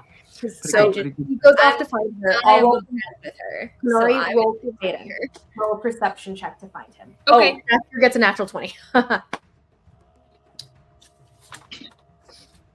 Nicely done, Jack. I'll get a natural 20. So we track the so panicked for Karhalle's sake here. You guys take off like frantically looking. It's not that they're easy to find, it's that you guys are just like your brains are running like top tier panic mode, top tier pressure, and you're working at like the highest peak that you can in the moment. So Nori, you overhear just the different conversations. They're leading you in certain directions. Someone saw Raiden here, someone saw Raiden there. A servant saying, well, he hasn't come out of the room yet, and I don't know how to get in. You discover he's actually currently in one of his magical rooms. And he's been in there for the past hour, 2 hours, give or take. He doesn't seem to even be aware of what's going on outside of the castle. He hasn't been outside of the mansion yet. Recently, he's been frantically working on different things and concerned about different things in his magical rooms. So you come to a stop of one of said magical rooms, and to get in, you're not sure how. With the natural 20, I will say you find someone. The thing is that he doesn't have specific allies. On the way, you come into contact with Darian, who is probably his most trusted ally here. Yeah. And I guess. I was gonna try to mind link with him. Mm-hmm. With the magical context of the room he is in, you reach out to link, and there is no link to be had. Okay. I'll start banging. I mean, Darian can do what Darian's gonna do, but she's just banging on the door. It's just like on the wall. Okay. Darian has been like tugged along with you as you've gone through this like adventure of finding him, and it's only taking you about like 15 minutes to get to this location and everything. You're not that far behind. You can move fast and all that. He's been like running to keep up with you. He like grabs at your hands as they start to bruise, pounding against stone wall. He goes, "It's not that kind of room. It is not that kind of room, dear. It is. He's on another plane. These wizards, he's not here right now. All of his magic rooms are not here so much, or most of them. Some of them. This one is not quite here." He's so annoying with his magic woo-woo shit. I'm tired of it. Why are you looking for him? What's going on? Because Karhalle is being kidnapped and taken away by an enemy tribe, apparently. Oh. Kind of like the quick download of the information. He goes, okay, the emergency messaging system he set up. And he pulls you in another direction. He leads EMS, emergency messaging system. He has, it seems to be just a random stone that's set up in the corner of the room. It's tucked into like a kind of like a emergency alarm of sorts. It's tucked under one of the desks. He runs over to it. This is his study, the room that he normally works in, head security, if he's not working out in the far parts of the estate. But he runs over to it, puts his hand on it, and he goes, in theory, he'll react to it soon. Unfortunately, sometimes he doesn't. He gets into trances. And if he's in I'm one... gonna put him in a trance if he doesn't hurry up. Sorry. Roll me a D100 and see if you get his attention. I'll say you have about 30% chance of getting his attention now, and I'll just roll for how much time he's going to be there. All right. I rolled a 31. 31? You are under the 75%. Wait. You said 30%, so that'd be 33 technically. So just barely. Is that math correct? I don't think that math is correct. 30% No, of 100 is 33. Because it would have to be 25 or below. That's not Right? how 30% works. That'd be a 25%. No, She no, said sorry. 75. 75% chance it won't work. So there's a 25% chance that it will. Oh, Where you said 30. yeah, but it's okay. No, she did. Well, I said 75, right? I didn't know which way she was going, but she did say 75. I thought you said 30% chance it would work, but that's okay. Like if you meant 75, you meant 75. Like that's totally fine. Like I'm not. It's all good. You're not I got a delusional, Isabel. I also heard 30. You're not delusional. But if Liz meant 75, maybe I said 70% or was heard 70%, and we can go with 70%. But it's okay. Like it's all good. I mean, like it is what it is. So I will say in that it's very close. So I will cut down whatever I roll for the time. I'm going to cut it down, but that time will still transpire before he even realizes what's going on. Okay, sounds good. So I rolled. Mighty generous DM. So at this point, there is no reaction, and the time is passing. There is a passage of time here. How long will you wait here? Because you can give Darian the upload of information and maybe come back later when he shows up. Yeah, she'll give Darian the deets and be like, I gotta go try to figure something else out because he's not here. And she'll tell him like their idea is to follow them out, you know. Mhm. So and that maybe if he wants to catch up with them, they can. But that's what she'll do. Got it. Mm-hmm. Yeah, you give the details, and you wait for as long as you're willing to. How long is it again?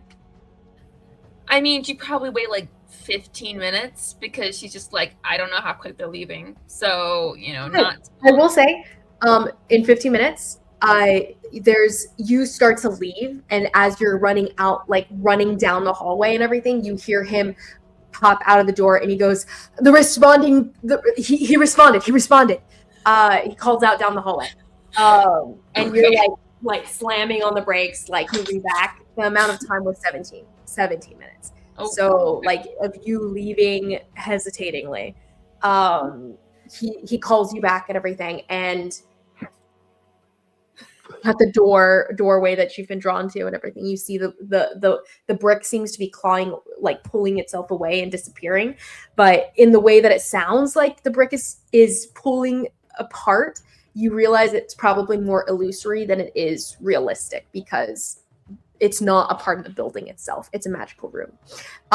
Nonetheless, you hear a familiar voice stepping out.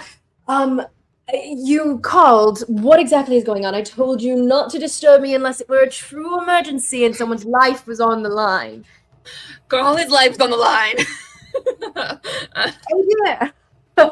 He goes, Again. That's the repeated issue here. She's got some serious issues going on right now. I don't know. I'm the issue one, not her. I don't know why she's taking the spotlight. But Agreed. anyway. I prefer that version. What is going on? And then quick download of the information. He's just like kind of aghast, like at the whole situation. He goes, I step aside for mere hours and this happens. Okay. All right. diplomatically solving, we can do that. What are you guys wishing to do? Oh, Because diplomatically will take days to solve. they're leaving now. We were thinking about sneaking in and just stealing her. If you wish to do so, go right ahead. What do you need from me? Help. Yeah, that's a great question because what? In the note, in that meta, just so you guys know, he can't leave the estate, and that will be the reaction to any kind of plan that's to leave the estate and everything. So we can meet out exactly what kind of help he can give you, but it'll be something that you guys take with you rather than him coming along. Totally. So you guys will be on your own in this, but he can give you guys some helper potions, some helper spell scrolls, stuff like that. So if you guys wish to each Kanari, if you wish to give a quick list of things that can be easily at hand, please do. Pass without a trace. Pass without trace could be good. A scroll of darkness could be really good. I'll say, let me roll for how many things can be fetched quickly. I'm just thinking right now, so let's see. No worries. What else could we do? I'll roll to see for the items themselves. Give me maybe 5 things, and those will be easily at hand. Okay. But we'll roll to see for maybe some of them higher level things, depending on how high you guys are going with this. Okay, any ideas are welcome. So yeah, I don't know. Oh, hold on. I think I know another one because of being a bard in another campaign. Give me just a second. It's gonna take me just a second so I can find out what the name is. Nathan, you're pretty sure you can deal with her neck thing with your sword, right? Or do you need something? Would having something theory, but dispel the magical effect be better? In theory, but like dealing with that at the moment, like yeah, I mean, getting her into the tapestry is honestly a good idea. I feel like that's more risky than the other options of just getting her out and then dealing with that later. Right. If it doesn't work, then she takes damage and goes down, and then it's even harder to. So theoretically, we could set up a spot, open the tapestry, cast the darkness spell. I could run in and just drag her into the thing because, like, I don't need to see. We could, but that's such a big scene. Yeah. Well, you think they're not going to notice that she's missing? What you guys not immediately. I'm very noticeable and memorable, thank you. Maybe a silent spell will be more useful if you guys are trying to do it when they're asleep. Mm-hmm. Because you guys cast a silent spell for a certain area, and it's a good idea. Benefit. The darkness spell could be something that you guys whip out if you need it. Yeah. So pass without trace, silence is probably good. Dark. Oh, actually, not pass without trace. Something that speeds us up. We need to get around them. So something that could maybe get us, faster there. Like, you know what I'm saying? Or maybe like increased speed. Ironically, I think Karhalle will be moving. Karhalle's group will be rolling at double time because of her ability. Is it something that what if I tell PT that I don't wanna? Yeah, I feel like it's I will. Hold on. Yeah. Actually, we'll rule that PT goes by Karhalle's will here and does not just affect the group that she is currently with. According to the rules as written, it does say my allies. Oh, good. Okay. So these are not my allies. Nice. Okay, so something to get us there faster. Silence is great. Darkness would be great. Jared, did you find what you're looking for? I'm still the one that I thought was not it. I thought Calm Emotions was it, but it's not that one. It's another one like it, but I'm trying to find it. What does still. it do? We might know what it is if you tell us what it is. I mean, it calms and it's like Calm Emotions in a way, but it kind of dulls the senses, makes them more susceptible to being indifferent. But it's It's a little bit different than calm emotions. I don't know what it's called though. I think it reduces a hostile creature to indifferent and Yeah. an indifferent creature to friendly. But I can't remember what it's called. And a friendly creature to your new boyfriend. Wow, that's wild. Oh shoot, man! This is gonna drive me. Calm emotions. You can make creatures indifferent to you or your allies. So there is. Heightened calm emotions might be useful to you guys. True, or even a mass suggestion. That might be it. I think it might be mass suggestion. Mass suggestion, calm emotion, or so one of those two would probably be helpful. Okay, so a silent spell, a mass suggestion spell. Something to make us faster. Mass suggestion, 6th level. Silence is only a 3rd level, as far as I know. Wait, let me double check that. It may not even be that. Oh Yeah, my gosh. silence. 2nd. Yeah. Mass suggestion would be great. I would say for easily accessible here, you guys will have only a 2nd level left of things that he can get you quickly. Probably something to make us faster or darkness. I mean, if we can't get something to make us faster, darkness would be probably the second best option. Just to have on hand. Let's see. He could ritual cast on you for a while and get some real that doesn't really last very long. Stride. Yeah, I don't really know. There's not that many.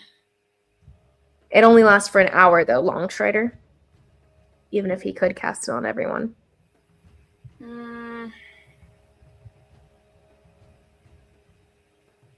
Oh, what level is? Hold on, let me look. Probably too high of a level. Never mind. Well, if you wish to switch out, you could. I'll just say 10 levels worth of spells that he could get to you guys on. He could theoretically do Wind Walk on us. We'd be heckin' fast, but that would switch out our 6th level thing. So do we want Mass Suggestion? Now, granted, we are a small group of people, so theoretically we can travel faster than a group.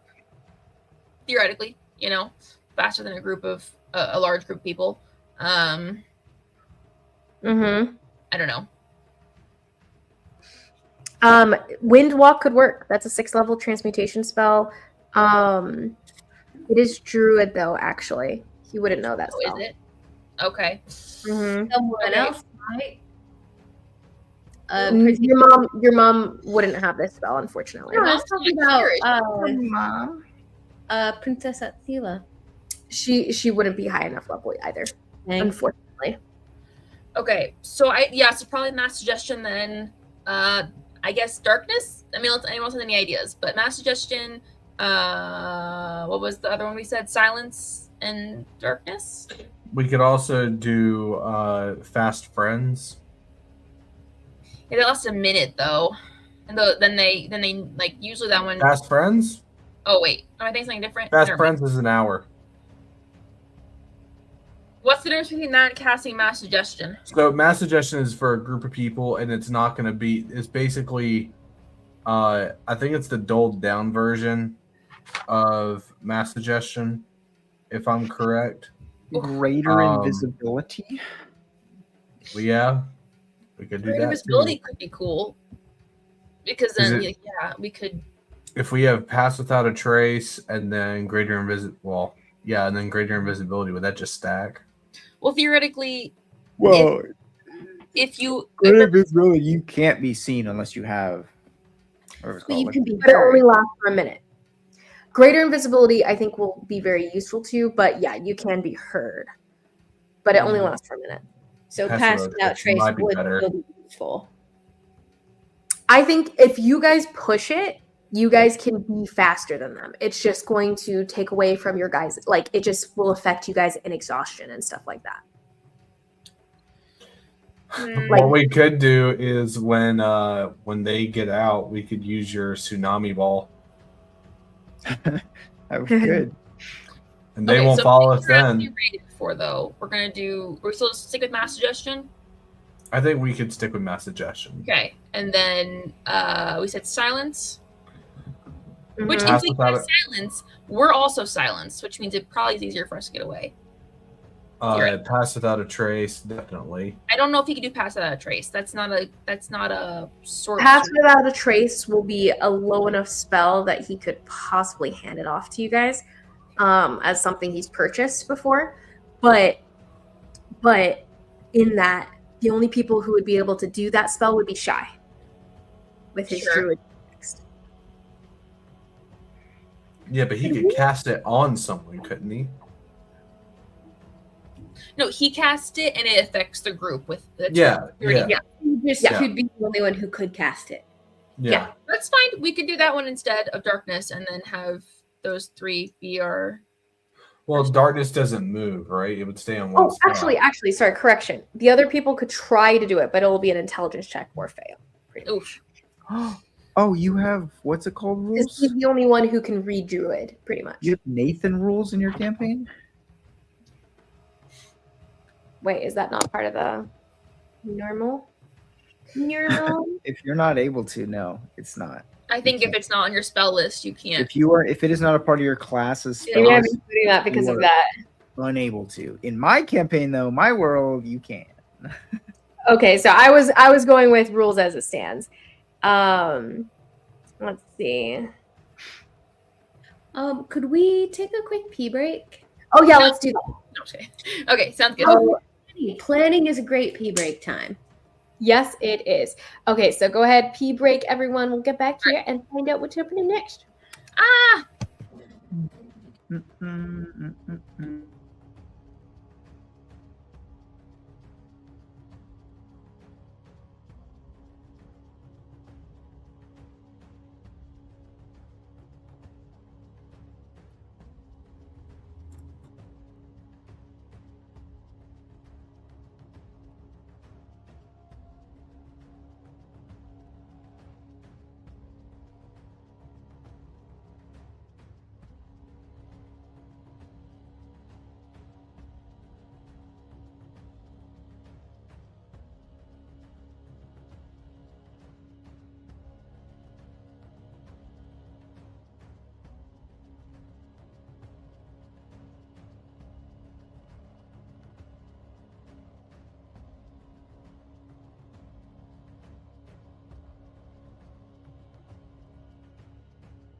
idea.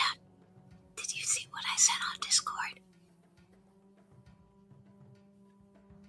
On Discord.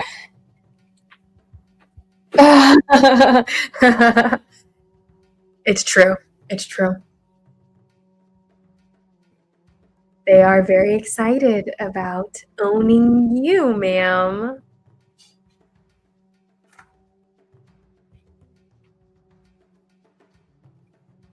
Oh, in answer to your thing, Sorry, I missed the last thing you said. definitely possible as long as you're with them. Let's see. I will say, and we'll get into that as we see how long it takes them to come up with their plan, and then we'll come to you and what happens in the interim. But they do treat Karhalle with big respect. Like they're not like kicking you around necessarily. Like you become in essence one of their servants and such. But as long as you're doing what's asked, they're not like it's not cruel what they're like. They're not cruel in the moment. Okay. Interesting. And you seem within the hierarchy of the camp, it seems like you are not actually the bottom of it. Which is interesting. Not that you're allowed to like order people around, but That is interesting. yeah, they have a few that are in a certain Volokthia status at the moment. Ooh. Interesting. Mm-hmm. That's unfortunate. Yep, poor Disney. Not for Not me. princess allegations. That's so funny. Oh, I sent to Liz in the Discord. I said, I'm having a good time. Just sit back and wait to be saved, like a proper damsel in distress. Hashtag not beating Disney princess allegations. Because she... Well, you can't talk to animals, but... Can you? Oh. Does she sing? In like the first 10 sessions she did. I don't remember. It's been a very long time. Guys, we've been playing this campaign longer than some people are, like, friends. Oh. Kind of crazy thinking about how long I've been playing this campaign. Yes. I was talking this... Has outlasted all of our marriages. You make it seem as if, though, we've all divorced or something since... But you're not wrong. It has been long. Sorry. Long. Has lasted longer than all of our marriages. Sure. That is- I was talking to some people who also played D&D, and they're like, yeah, campaigns usually last like 2 years. We're really going full out. And I was like, yep, 2 years. Yeah, sure. If we take it in perspective, we take like months off sometimes. Like we've had breaks where it was like in between, like at least a month between sessions sometimes. I'm sure we could do 2 years if we did one story arc and we played every week. I agree. But No, sure. you and I, disagree, we do like the multi-arc system. And we take our sweet time with anything. It is true. It is true. And I will say though, I've actually had some like interesting rethoughts on like the things in the trajectory of the campaign and stuff. So I actually think like my original trajectory was a little bit way longer. But I have a thing that's bringing it a little bit lower. So that's a nice factor. No, Liz, not too short though. I'm not ready to be done with Karhalle yet. Okay, good. I'm glad that is established. Name. Mhm. What did you say, Aaron? You said Karnari, and I said, yeah, that's our ship name. It's true. We haven't even reached Karhalle being fully together, so it can't be over. We have to get rid of Jazz first. Like, there's so many things that have to happen. To be fair, they have already guessed. That's which, I think they guessed before her and Jaskier did. Oh, yeah. That was a thing. Love it. That was funny. Although, out of curiosity, Liz, how much longer are you thinking? I would say with what I have planned for this arc, and everything, it should be end of the year for this arc, which is not necessarily that fast. No. Are you planning on wrapping up like Pretty much, like these PCs then? in a sense, what's going on here, this arc is pretty much going to be affecting all of your guys' direct like plot lines in theory, and therefore will come to like a sum on those plot lines in theory, and then there would be one more arc as well, which could even possibly be optional. Would you say, Nathan?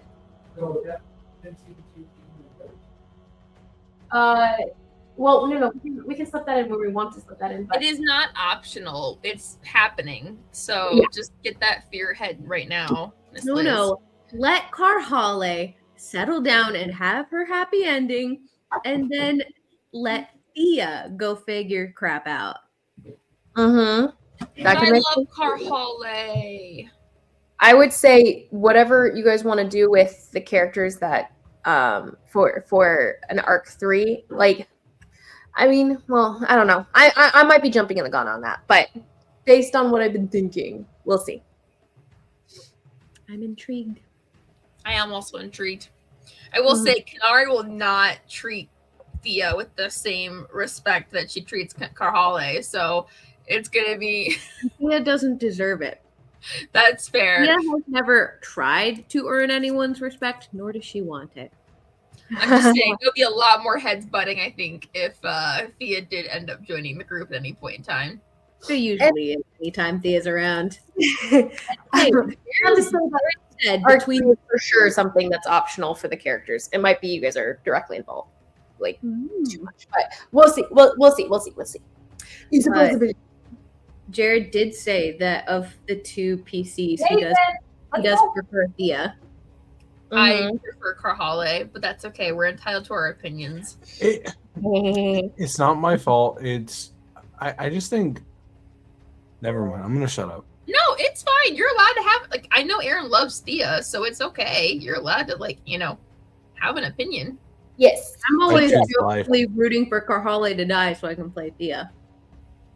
Whoa. Also, as a side note, my secrets channel, Liz still has it titled Karhalle-Thea Secrets. You're right, I do. We'll see. Okay, so let's get back into this. Nathan, we're starting. We are plans. Plans are being made. I will say, from here on out, the time that you guys are taking to consider is going to be real time in game time.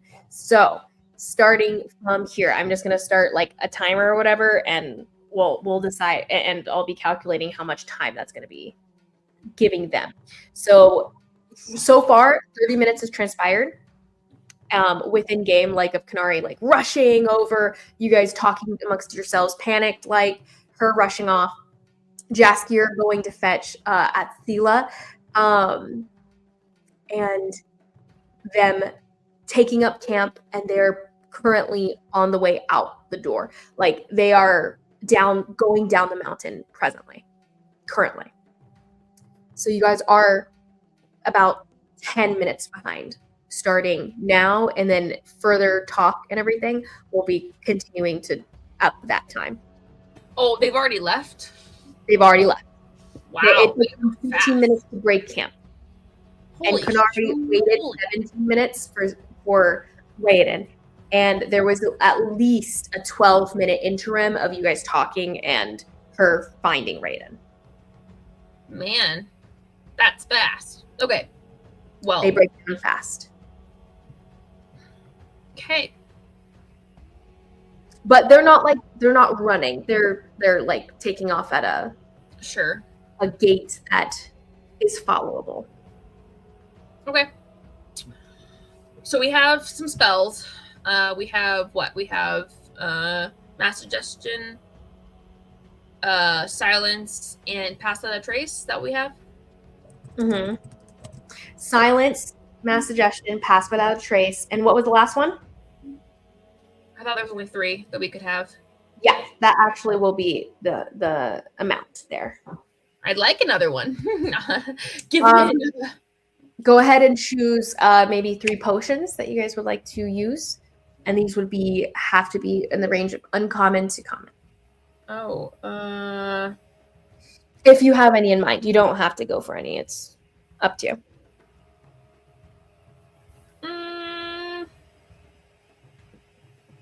Great question.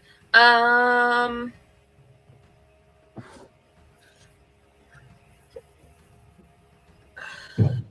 me 1 second. Let me just really fast. Okay. Anybody else? What is Atsila doing? Okay, so when Atsila returns to you guys, Jaskier pulling her in tow. You hear like a chatterbox following Jaskier of Lily, who's like talking mile in a minute, and she actually seems genuinely concerned. She goes, I really never wished anything bad upon her. She was actually like, okay, kind of pretty sometimes, at certain angles. And he's like, shut up, as he's walking, and she's like tailing him and everything. She's like, slow down. And he goes, I don't have time for this, Lily. Just leave me alone. And she just kind of like is left in the dust as a wolf is walking, like stalking his every step, coming with him. And he's like, Atsila, drop it. I need you to be able to talk right now. And you see the form of the wolf starting to morph as the flames kind of build higher off of its fur until it's into a long humanoid body, like lithe, long white hair spills out, and this white hair seems to be on blue fire, like made of blue fire. And she steps out, running alongside him as she catches up to probably the threshold of the mansion where Kanari is currently having dragged Raiden out with her as she's talking materials, supplies, and they're talking mile a minute as well. Everyone's kind of collided here. What is everyone wishing to do in this time? Shai, what are you doing? Consoling the what is the word? Consoling? Consulting the owls. Okay, talking to the birds. Amazing. Roll animal handling, and we'll see how helpful they are to you for whatever you ask. And that's definitely a great option. And Atsila coming alongside, and she goes, I can come with you. I can bring and she nods at a wolf that's kind of lingering nearby, but at a distance. She goes, but I only have one warrior with me right now. I'm not that helpful to you. I'm sorry. But I can do what I can. We are allies, and I will come at your call. And Jaskier goes, thanks, I appreciate that, but can you do anything for us? Just come with us. We'll probably need help, right? He turns to the rest of you guys.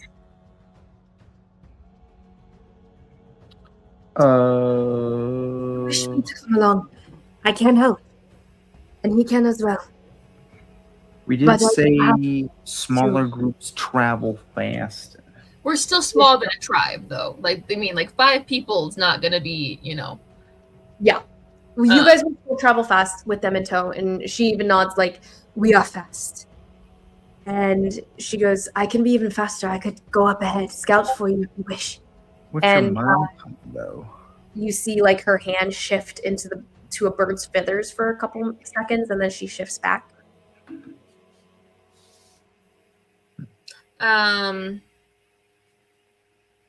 Interesting. So, hypothetical question, DM. Mm-hmm. With a freedom of movement spell, essentially, it says it frees you from the movement is unaffected by typical terrain, spells, and magical effects. If that were given to Karhalle, would anything trying to stop her, i.e. a magical effect from the necklace she's wearing, not be able to take effect because of that spell? I would say it wouldn't affect if she were harbored by something that was keeping her movement like hindered, then yes, it would help. But in this context, it's mental. It's Karhalle's like psychological ability to lead. Gotcha. Okay. Like so if Karhalle were moved beyond her ability to control, then that would change things.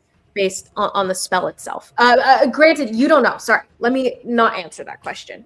You do not know. Let me not answer after I've fully answered it. Rayan will give you, yeah. Well, for that spell, and I won't give you further answers as to how things will affect her. But Raiden will make his best guess based on his understanding of what they use to control slaves in Rowan. Okay.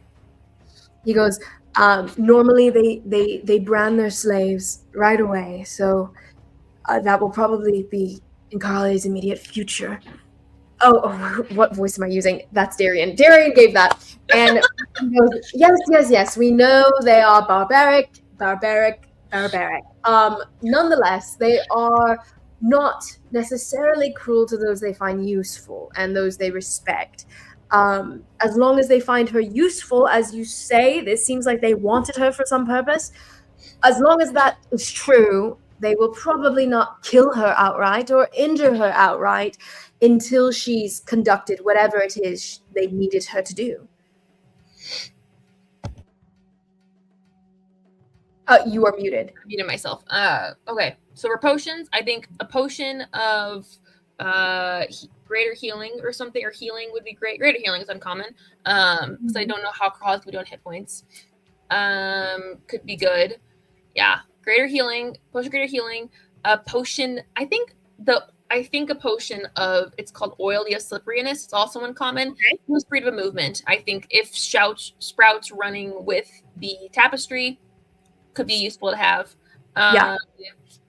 And then could I possibly get another one of those potions that Raiden made me? Another haste.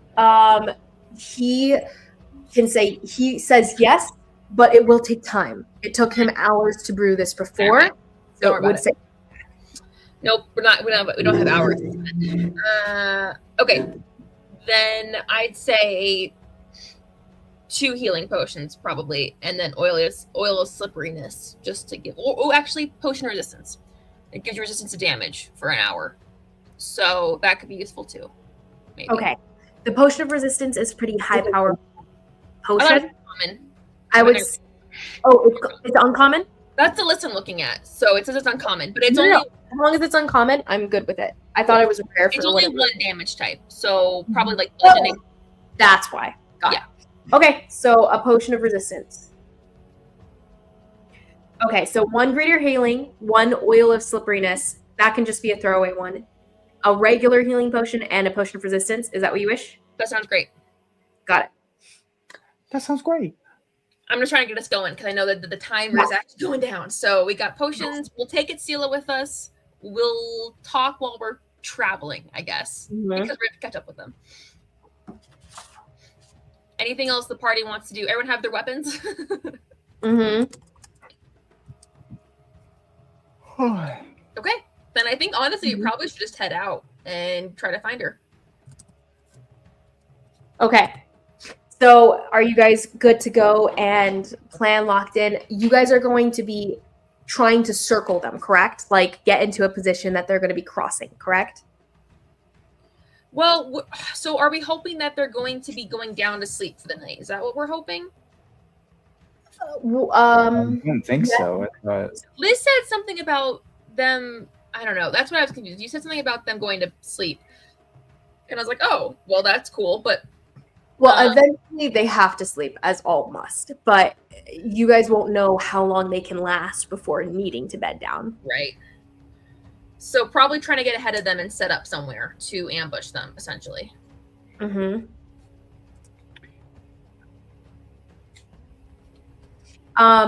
Okay, so let's go ahead and give everyone, how about a group ability check for athletics as you guys are moving to try to outbeat the Goliath tribe.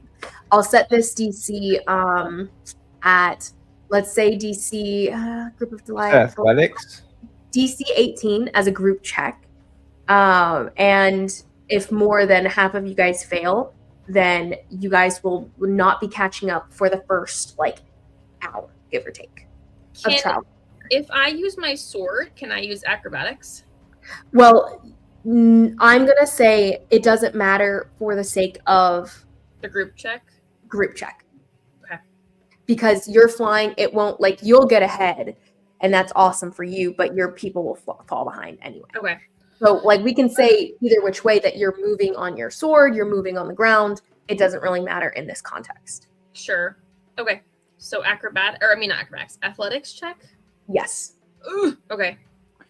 That would be a 24. Great. One success right there. Dirty 20 for me, actually. Dirty 20. Amazing. Another success. Jaskier gets a rough. He does not make it.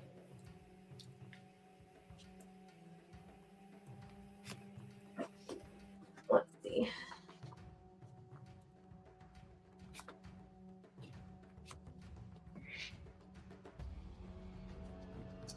So you have one failure with Jas.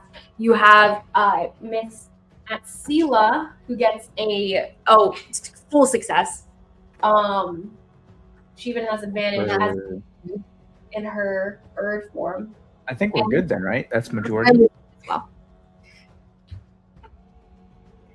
Oh, yeah, that's true, actually. Zimmit, what did you roll, though? I rolled a 15. A 15. Okay. So we have a couple failures, but overall, successes. Oh, so that's one failure.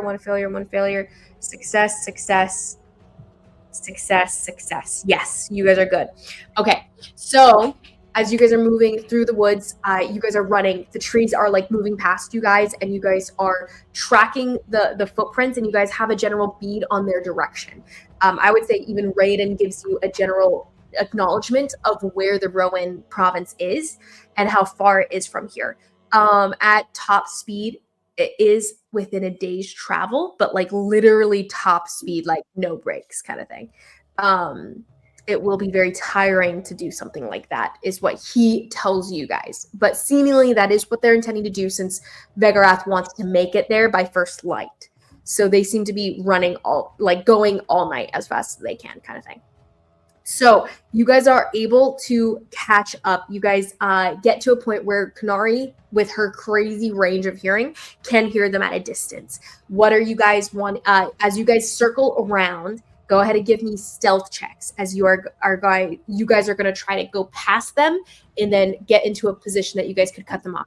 How far ahead do you guys want to go in a position that you think they'll come across? I mean, probably how much time of setup? You want 15 minutes of time before we don't need more than that, probably, right, guys? We're just setting up the tapestry, and if we cast Pass Without a Trace now, give it 15 minutes, and the Pass Without a Trace will still be in effect. It's an hour-long thing. Yeah. Mm-hmm. So it'll affect our speed now, or our stealth now, and our stealth retreating. Mm-hmm. That sounds reasonable? Plus, I don't know. I'm not the one doing the saving necessarily. It's kind of Shy / Zimmit probably doing more of the. I mean, Zimmit's kind of. I have a decent stealth. I still think we should cast it though. But I'm saying, how much time do you need to prepare? How far in advance do you need to be from them? For my Circle of Death? For just preparing, like laying out the tapestry, getting set up, because Nathan needs 5 minutes to cast at least to set up the tapestry. Well, we gotta be out of. I mean, I'm guessing out of view shot would happen. I guess that's kind of subjective because is it hilly? Is it a flat surface? Because 5 minutes in a hit, like is it 5 minutes like a flat surface? Because I can see 5 minutes ahead of me. But on a hilly terrain, I might not be able to see 5 minutes ahead of me. Mm-hmm. No, it's a great point. DM, what's the terrain around here? This is going to be, I'll go ahead and say it's difficult terrain, but the Goliath are not. It's not problematic for the Goliath. So about at this point, you guys have left Coel Mountain, and you guys are moving into just the dense forestry of like uncivilized. Okay, forestry. So there's stuff that we can hide behind and stuff. Yeah, definitely. Great. That's good. Mm-hmm. Okay, so go ahead, everyone. You guys want at least about a 15-minute Yeah, I I'd say could- 15 minutes. Yeah. Yeah, Okay, so that'd be best. new athletics checks. This will be at a lower DC since you guys have caught up at this point. Are And we you giving you were our stealth? beforehand? Say it again. Are we giving you our stealths? Yes, the stealths will come into play as well, but this will determine if you guys are able to like get ahead of them without tiring yourselves out or affecting your stealth. Should we cast the Pass Without a Trace then now before we try to catch up to them? Well, you can cast it now. Either way, you will be casting it now. Let's just say that. Like, you're casting it now as you guys are going to this stretch of it, because it won't take you too long. You're just going to try to, like, give yourself a little bit of a bump getting ahead for at least 15 minutes. Cushion time here, so it'll be about a 30-minute interim. Go ahead and give me the athletic checks, and if you guys fail this, it will affect your stealth more so than it will affect you guys getting to the position you want to be in. Okay. So at my athletic check is another dirty 20. Amazing. I don't One have success. I don't have the best of stealth. 14. Right now Mine's we're a rolling 13. athletics, right? Mm-hmm. 14 is a fail. This is a DC. Zimmit said what? 13. 13. Okay. 2 fails. And then I'll go ahead and roll for Jaskier, Athila, and her helper. That's going to be 2 successes because they have advantage. The druids do, and then because they're traveling as animals currently, by the way. So Atsila is currently like a hawk that's flying alongside you guys. She's just she's letting you guys keep up with her kind of vibe, and her animal companion right now is traveling as a wolf, and he's just keeping up as well. Like, he's fast. But for Jaskier, he is being slowed down. He has armor on, and he is being slowed down by said armor, so he fails as well. You guys have an overall fail, so you guys will have disadvantage on your stealth, along with your pass without a trace. So that's disadvantage plus 10. Yes. So go ahead, everyone, go ahead and give me a stealth check.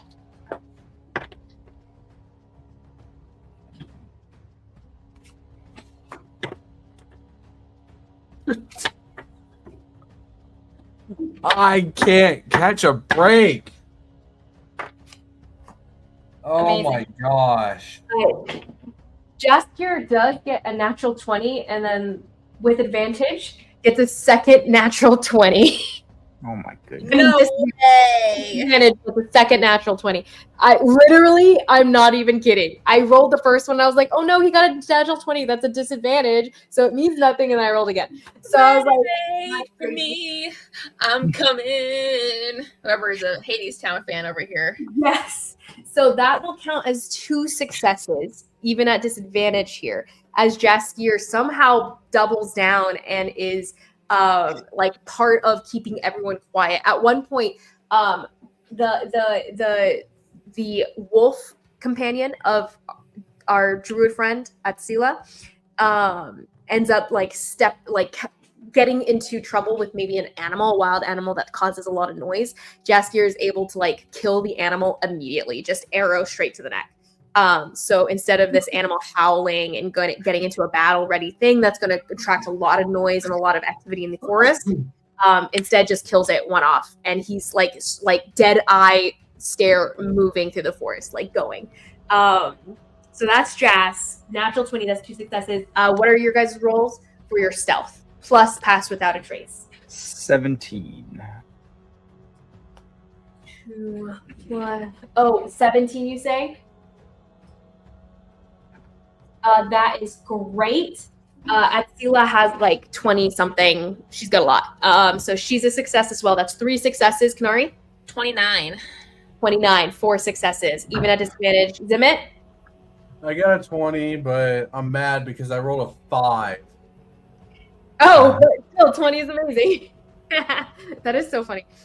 So the magic itself does like have this cushioning effect on all the noise, the foliage that's being crushed as you guys are moving through, but it's all perfectly fine as the magic softens everything. You guys are placed where you wish to be placed. You have about 15 minutes buffer as far as Kanari is guessing here. So as you guys start to set up, go ahead and do so. How are you guys doing it? Okay, so while we were catching up with them, I imagine we're talking about a little bit about this. So basically, our plan is to set up the tapestry when they walk by, like just pull Karhalle into it, cast silence, pull Karhalle into it. Will the tapestry work with silence around it? So yes, it's a I draw it out. Objectives. Okay. Also, though, I would probably have it done beforehand. This would be something that's why we put ourselves 15 minutes ahead. So setting the tapestry up, when they walk by, try to just pull her into it. Like, is that literally what we're gonna try? I think so. Casting silence is good. I'm just worried that for what we were seeing, she couldn't get very far from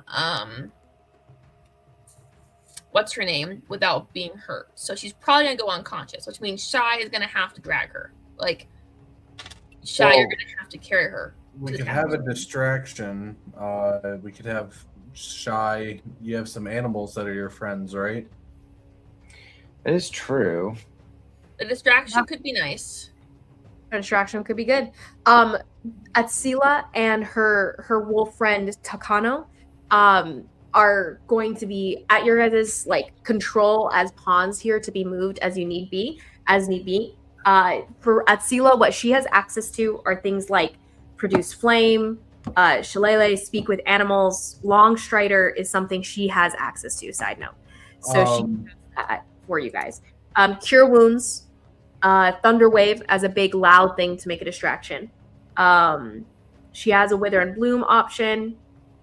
Dispel magic, revivify, wall of fire, and blight. Wall of fire. Throw up a wall of fire in front of them. Wall of fire into tsunami. With revivify, does that assume that she has one revivify diamond? We will assume she has one around her neck, actually. I also have diamonds on me, actually. So, just saying, if we need diamonds, I have diamonds. Don't know why I have diamonds, but I do. So we'll have her on one side. She'll cast Thunder Wave to cause a big boom over, shake the trees, whatever. Amazing. That'll cause them to look over there. Other side, we'll have the wolf come by, and maybe we can have it look feral. Try to draw off some of the giants to try to, chase it. Yeah. What? I would prefer a swarm of something, birds or whatnot, because a wolf is probably just going to get killed. Mm-hmm. With Speak with Animals from her and you, Shy, you guys could definitely collect a swarm of animals that would do your bidding. So let's do that. Thunderwave would probably set them on high alert. You know what I mean? Like, that would something that would cause them to be kind of like what's going on? Well, then what? Yeah, we could just do just the animals then, because that's more naturally occurring than just a thunder wave. And theoretically, they might be able to get away with the fire one because that's also a little more. But the animals would probably be a good place to start. Distraction. Or we could do Thunder Wave and have the birds or whatever, the animals, come from the direction of the Thunder Wave. Oh, or come from the direction of the wall of fire. Like a forest fire. That's true. Like a fire. Like, forest fire in the desert. That is my namesake. I could do that easily. A forest fire is your namesake? She nods as her hair is flaming currently. But that doesn't seem very friendly to the animals. I thought you'd say, aren't you all about nature, goody two shoe, like leaves and all that stuff? She looks at you like affronted, like, I can control all the flame that I can cast. Great. It is yeah. of me. So yeah, you could cast the fire somewhere toward the front of them or behind. But you do get the idea. She just based insight, Kanari, like there's a twitch of it has happened before forest fire itself. So as she is very confident in herself, there is the tweak of like, the history won't repeat itself. Totally. Yeah. Honestly, Kanari doesn't care, which is awful, but Kanari doesn't. She's like, it's a forest fire. That happens. What's the big deal? It's fair enough. So, okay, so cast a forest fire somewhere to the side, in front, somewhere where it can kind of affect them. Have the animals come rushing out, and then we use that moment to try to grab Karhalle, throw her in the tapestry, and take off? I can't. I mean, this is just... What do you think, Nathan? Do you have any ideas? I think we need to just have stealth. I don't think... You want to just be... I'm just thinking, if a group of people are walking by, how do you stealthily pull one person out of it? There's probably at least 30 of them. Like, do you have an idea on how to stealth? Definitely. You guys should probably scout out the situation before you guys. If it is that situation, we're not getting out of there. Like, we might trap her for a day to where she's safe, but like, we're not getting out. Okay, what if we just hide in your tapestry, like you suggested before, Shai? What if we just disappear into the tapestry? What if you all get in the tapestry, besides maybe Shai? I don't know how that works. But if you all get in the tapestry and I just fly away? I think we are overthinking this too. As Kanari speaks, all we need is one person who can be gone within seconds that can get Karhalle where she needs to be. The tapestry cannot move, yes, Shai? Well, I mean, I can take the tapestry wherever I want, yeah. All right. But in this context, we need Karhalle to get where the tapestry is, so we need one person who just gets Karhalle where she needs to go.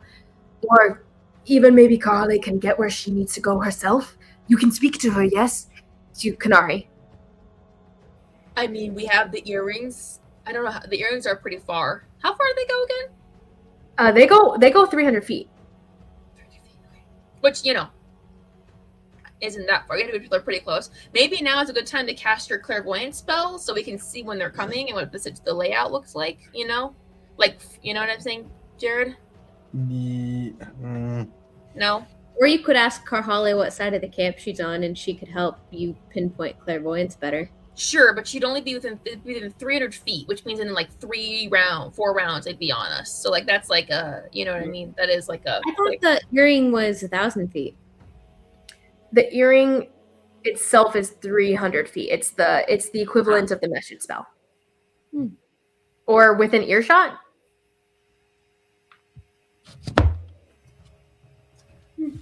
I don't know. I don't know, Nathan. You think so? So then you what? You want us just to all hide and then you go and try to drag her into the tapestry? Is that your thought? I'm confused on who we can stealthily think can do this. Because, like I said, I don't know.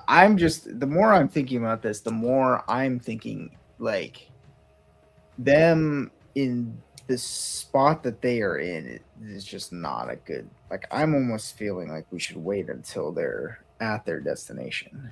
So go to their home base and try to sneak in and get her? Yeah, because then there's going to be fewer eyes on her. But right now there's only how many people? Like 30 people? There's only 30, but if we wait, there's a good possibility there's going to be more people that we have to deal with in a much larger radius. Yeah, they have a whole tribe they're going back to, right? True, yeah, but she's just so open. I know, but at the same time, she can't be more than 10 feet from what's her face without something happening. So like, So what if we have just the tapestry ready, and I could stand however the 150 feet I need to away, and have Circle of Death ready. I can also, and then Shai could also be with me with the tsunami, just to be on the safe side in case things go south. and we can use that, and you can just go up in the air and fly. That's what I was thinking. I could If we're just going full brash, I think that would like, be the best thing to do in this guns situation. 'Cause a-blazing. I with feel like in all- this situation, guns a-blazing is the better with option. all 30 of them, it's just going to be super difficult to do anything. In all reality, Circle of Death doesn't do anything to inorganic objects, right? Hold up. Let me pull it up. I don't believe so, but let me just double check. Canary could drop the tapestry from. It's only only creatures. Each creature in that area makes a Constitution saving throw. Canary could be so high that they can't see her. She drops the tapestry next to Karhalle. Karhalle gets in, and then we do the spells. None of us have to get near. That's kind of crazy. It won't kill, or it won't do anything to the tapestry. But the spells probably won't kill the Goliaths. Like, we have to kill off 30 Goliaths before they can get to us. It will How much damage? How much damage does several the hundred do? feet? So even if it doesn't kill all of them, quote unquote, it will push them several hundred feet. We come in, take the tapestry. How much damage does the tsunami do? Do you think the tapestry won't be swept away by a tsunami? That's neither here nor there. No, okay, so something Sky is aware of, and something Sky is aware of is that the tapestry is magically kept open. So like someone who's not magically allowed to by Shy can't close it. Like they can't wrap. It can be closed. It can be closed. Anyone. Can Okay, close it. so it's That's the 6 problem with it That is just being left open. Never mind. You're right. So they have to make strength saving throws. It will be taking 60-10 Yeah. bludgeoning for the first round, and then another 6 rounds of 60-10. Sorry, it'll be cascading lower, like 5d10, 4d10, but another 6 rounds of that. Okay. And each turn they are pushed 50 feet.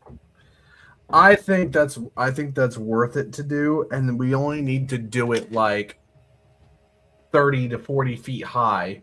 We don't have to do it 300 feet high, but we can do it long enough so that way you're up at least in the trees, so that way when it comes through, you can just go up above it. I think you being stealth by where the spot where it's gonna happen, Karhalle jumps in, or you help her get in, whatever way, and then you go up as we cast our spells.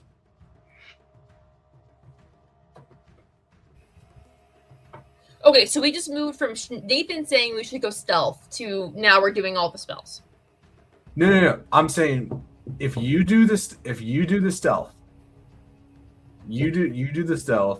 and they're gonna notice her leaving regardless.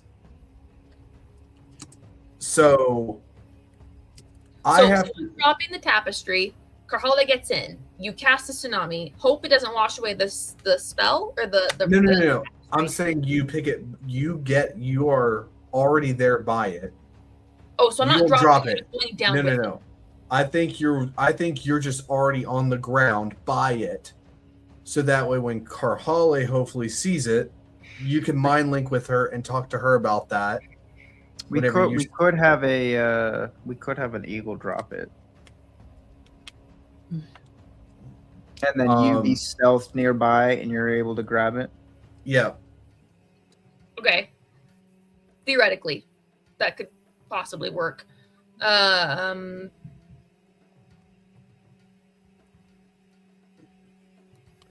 they're gonna keep moving regardless. They're not gonna stop.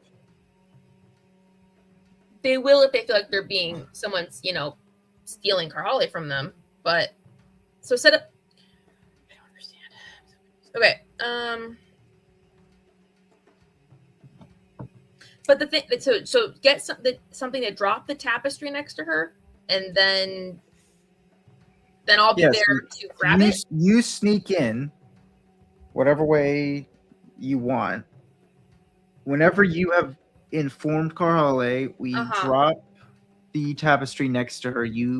She jumps in, you grab the tapestry, run, and then kablam. Kablam. Okay. I cast Tsunami literally right behind you. Okay, yeah, we can try. I mean, yeah, I don't. Well, out of curiosity, what's the point of dropping it? Because I don't see the point of dropping it rather than just having it by her or by the road. It has to be open. It is a glowing runes. Oh, okay. I thought it was a very obvious artifact that if Kanari tries to sneak in with, will be next to impossible. Yeah. Okay. It is a giant scroll that is unrolled and has glowing sigils and it has to stay unrolled. It cannot be rolled back up. Okay, then I do think we need to set up the clairvoyance so we know where Karhalle is going to be, because otherwise, your bird isn't going to drop it anywhere near her. You know what I mean? Yeah. Okay, we can do that. Okay, I guess we're going to try this. See what happens. But Nathan, I think your character needs to be ready to carry her. Because if she gets taken out because of whatever damage that necklace does to her, she's not going anywhere. I can already be in the tapestry. That's a great idea. Okay. Well, I don't the other problem is I can't be in the tapestry. I can reach my hand out and throw the thing down. You can't do that. You can also pass it to someone else. Could, yeah. It is it's not. Just give it to Jaskier. Yeah, I don't know. Okay, so this is gonna go so bad. Let's get into this. Oh my goodness. Okay. Before we get there, just to clarify for Karhalle, as you guys pick up camp and march on out, everyone is moving quickly. Everyone takes up a load of the tents and in the camp. Everyone is carrying their own weight in supplies and whatnot. Karhalle, you are given a load as well. That's heavy and hard to carry, but it doesn't seem heavier than anyone else's. There's not one back that is empty here. The entire tribe picks up their stuff working together. This is a very well-oiled machine. Everyone in concert moves this camp within 15 minutes. You guys end up exiting through the gates. People end up pushing aside different individuals that are just camp goers from the festival that are just in their way, but they bulldoze their way out of there. Moving down the mountain, you see the estate disappear behind you as you guys go into the foliage. As you begin moving, you are set to just working basically as a carrying mule. There's very little talking. There seems to be some sort of low humming song of work where everyone's just moving together as one, almost like a marching song where in concert they are moving at a fast pace. You get the idea that it would be hard to keep up with, and you kind of consider whether or not your friends will be able to keep up with this pace that they're setting. But you guys move for about at least an hour before they end up passing you guys by. Not that you would sense this necessarily. They're at a distance enough, and they passed enough their stealth checks well enough that they are a ghost to the rest of the tribe here. Karhalle, is there anything you would be doing in this interim as you are close to Vegarath, but you're not that far, and you're learning things as you are walking amidst a group of Goliath that actually kind of respect you? They don't hate you, and they're not aggressive towards you. It's almost like, wow, you fought our leader and you lost like we expected you to, but it was some real chops to go for it like you did, they don't hate the concept of what you did. They're just you lost, and that's how it rolls. And anyone who challenges him, that happens, but it is always impressive when someone does. So you have some okay camaraderie here, and they are willing to answer questions, and you do end up learning about Vegarath's son Tianath, who has contracted this burning sickness, this burning death. And in theory, he's dying, so they need you to heal him. And that's why they're going back as soon as they can. So in that mindset, Is there anything you wish to do in this interim? You are not aware of whether your friends are coming for you right now, immediately, or later. So it is up to Karhalle in her own avenue what she would like to do. This was all imagined in her head, us planning these things. In reality, we're just Montage. staying. Yeah, Yeah. we're not actually doing anything. She's probably very short with people in general, but she does at least ask how far their tribe is. Are we there yet?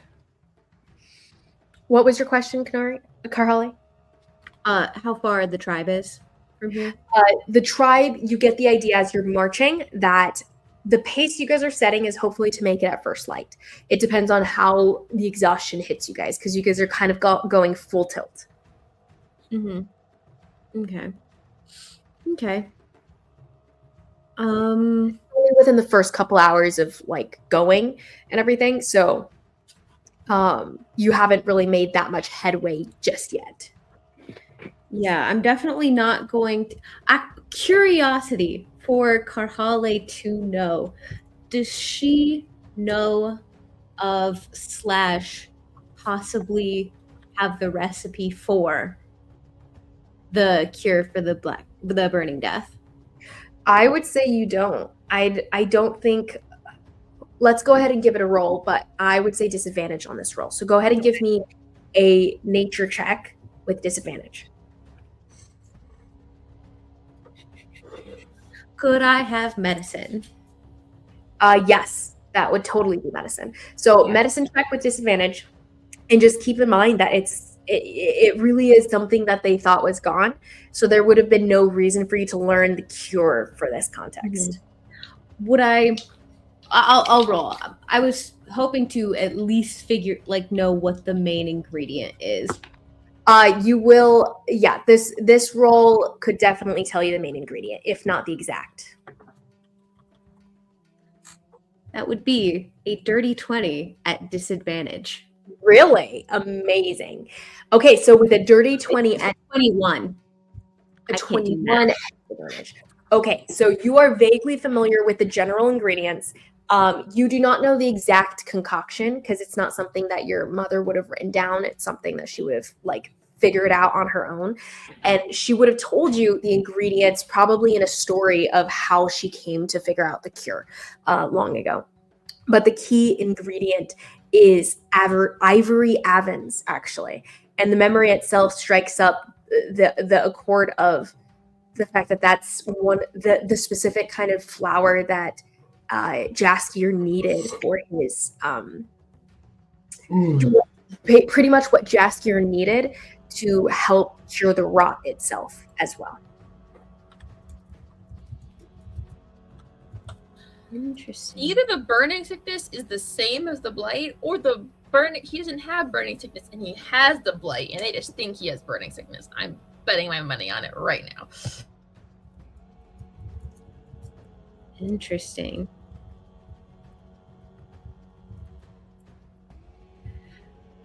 And I'm okay if this is another roll. Do I possibly think that maybe the symptoms of what I've been told about the burning death are remotely similar to an infection with the blight? Give me an investigation check. I'm not very good at investigation. 13. A 13.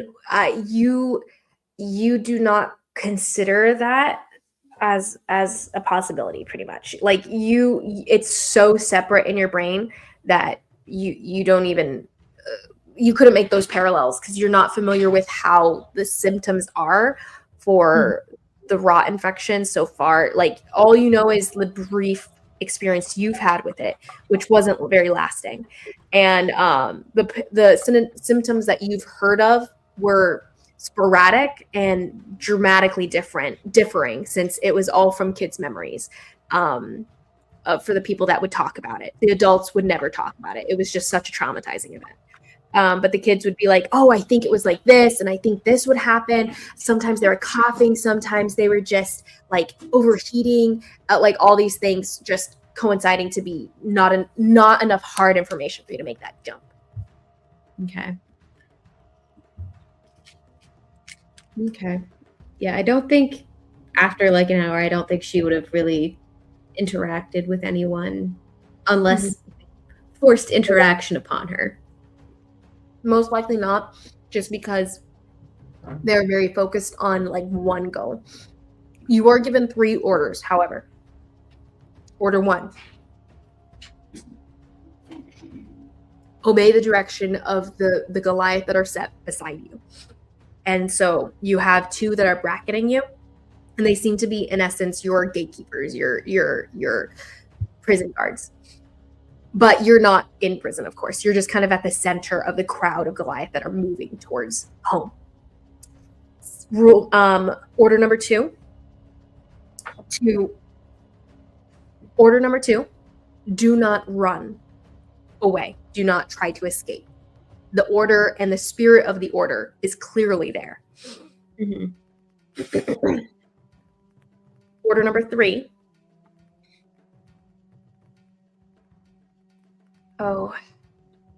Order number 3 is do not injure yourself.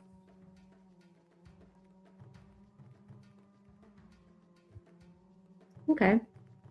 And in the spirit of the order, it's do not injure yourself or put you into a situation where you would be injured. Okay. She wants you alive, she wants you here, and she wants you to obey those around you, pretty much. Okay. I do want to ask, I don't know if Begrath will answer this, so I might ask maybe some people around me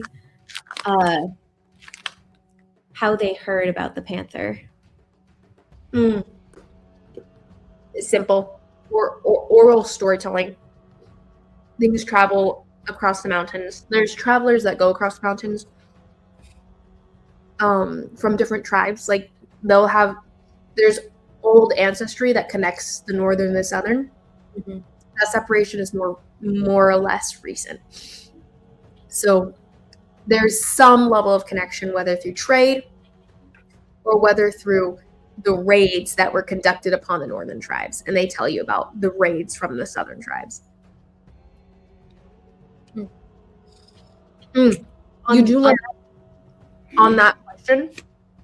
You do learn that they were raiding specifically, seemingly, and this is what not seemingly, they would know this. They were raiding their villages that were outside of the mining camps for the wrath crystals. They're valuable commodity. Rowan controls the outsourcing of the wrath crystals to different provinces that use them and harvest them. And these wrath crystals were a commodity that the southern tribes were raiding and stealing. I'll also ask if they ever had any issues with the Torstendraki raiding. I would say they might not know. We'll see. I would say overall, they don't consider the Torstendraki as the main, there was no main tribe that was raiding that, but a few of them recognize the name and recognize some of the symbology within your scars and just the ancestry that not scars, but your markings on your body just represent. They recognize some of them and recognize who you hail from.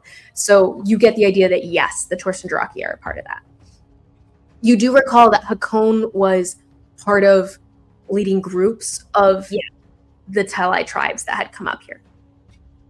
And so is Vidar too. This is great. Okay. That was all I had for them. Okay.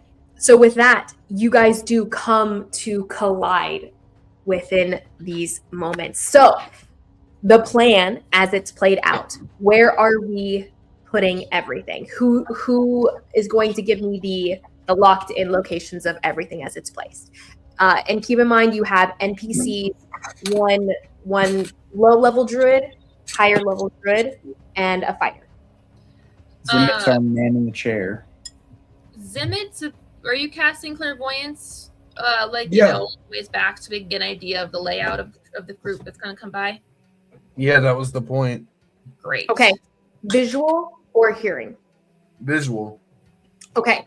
So you start to cast clairvoyance, and as you do so, your eye opens onto the village, the tree canopy from above at a spot where you assume they must be coming into contact. I will roll real quickly for... Okay. So you come into contact. This visual that you get is a little too late. So the roll I gave for you, it was pretty much bad luck for you. So you get a visual, but roll me a perception check, and this will determine how much you can gain. You're a little too, you set it up a little too late as they are walking faster than you expected them to be. So with this, Zimmit, you realize, okay, we have less time than we thought we did. So that is something that you will announce to the group real quick. Okay. Number 2 for perception. Is 2? Yeah. Rough. Okay. You do not get a visual on Karhalle, and they immediately bypass the spot you chose to look at them from. They are at least 3 or 4 minutes ahead of time. I will say, with the spell, you can, as an action, change it to hearing. So, could he change it to hearing and try to see if anything he can gather from that? Yes. You can definitely try. I'll try it. Okay. I'm sorry, Jared. What check? It's a perception check again. Straight roll. 9. 9. Unfortunately, all he hears is the voices of departing Goliath. They seem to be chanting some sort of marching song. They bypass it, and you guys know, hey, 4 minutes down, we have 11 minutes before they come in on us. Okay, so Shy's opening the tapestry. Okay, 5 minutes, begins casting. Do we want everybody in the tapestry except me, or should we just We need to have at least one of us out in case things were to go sideways. Okay. I'd say it should be someone light because I can carry someone on my sword. I can't carry. But that would probably be me then. Yeah. Pretty much anyone but Shy, I probably could carry. Yeah. It's good because he does have Ring of Death as well. Atsila can fly with you. Do you wish her to? So I'd say what am I saying? I'd say Shy should be in the tapestry. Honestly, I think Jeskier should be in the tapestry. He could jump out if he needs to, but I think Jeskier should be in the tapestry. And then Atsila and her guard could theoretically fly with us. Yeah. Okay. So, and then Zimmit could fly with me. So, okay. So Shy and Jas are in the tapestry. I can also stick my head out as we're falling. Yeah, you got so your eagle drops it, and I'm hiding nearby to run and grab it, basically. Mm-hmm. Okay. Okay, so you guys are hiding the tapestry on the ground, and Kanari's. Nope, we're not. We're having one of Shy's eagles drop it next to Karhalle because I think that's gonna work so well. I really don't. Okay, so he's right. We can't hide it. It's a magical object. I don't know. It's a glowing object. I will say it does appear to be a normal object to those who do not have access to it. So people who are not accepted as Shy to have access to it will not enter it or see it as something truly magical unless they're close to it and can understand it. Vegarath, seeing it up close, would probably recognize it as such, but they won't see the glowing entrance that glows for allies that Shy chooses. Should we just leave it on the ground and cover it with grass or something? You know what I mean? Just try to that could in theory work, but you do need it to get into a certain location, right? Anyone else stumbles upon it. They can't go in it. What do you mean? Like they're It doesn't matter. If they pick it up or close it, the whole thing's screwed. Because once it's closed, I can only open it once per day. Yeah. Okay. I mean, yeah, we can try something dropping it. It's just the likelihood of your eagle dropping it in the right spot is very low.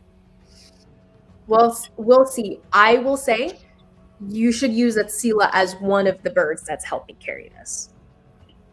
As an actual thinking person, at least. That's her guard friend cannot form into a bird, so he's probably in the tapestry with you or hiding nearby. Which do you prefer? In the tapestry. We need to be able to get out of here. Okay. Yeah. Okay, so Wolf is with you in the tapestry, Jas and Shy in the tapestry. The tapestry is flying with the birds. And I will say, Shy, roll me animal handling to see if we get enough birds that can physically carry a tapestry into the air. It's a big tapestry. It's like a big blanket. I am also just holding 6 animal handling. Yep. Unfortunate. Okay, so the birds are gonna struggle. We will roll for birds. You can roll for Atsila and see how well she does. Yeah, I'm gonna do 2 separate rolls. One for her, one for the birds. Okay, so the birds are gonna struggle. So they have disadvantage. And the lowest they got was a 13, so that's actually not bad. That's not too bad. That's not too That bad. is not too bad. So they only get a 15 for that. And Atsila herself gets far more. So she's good. She's good. So both I would say with that, the birds are okay and will successfully be able to carry it high enough to drop it where it's gonna go. And Atsila kind of guiding where it's gonna fall, will let it fall correctly, most likely. And it's supposed to fall on Karhalle, correct? Right next to her. I mean, like, yeah, it doesn't have to fall. Like, basically, like, right within, like, the vicinity. Directly on my head. Yeah. Ideally, it envelops her and she doesn't even see it happen. Yeah, the whole face down, and no, just kidding. Somewhere where she can just jump right into it. Okay. Or so I'm just go ahead and say pull her into it.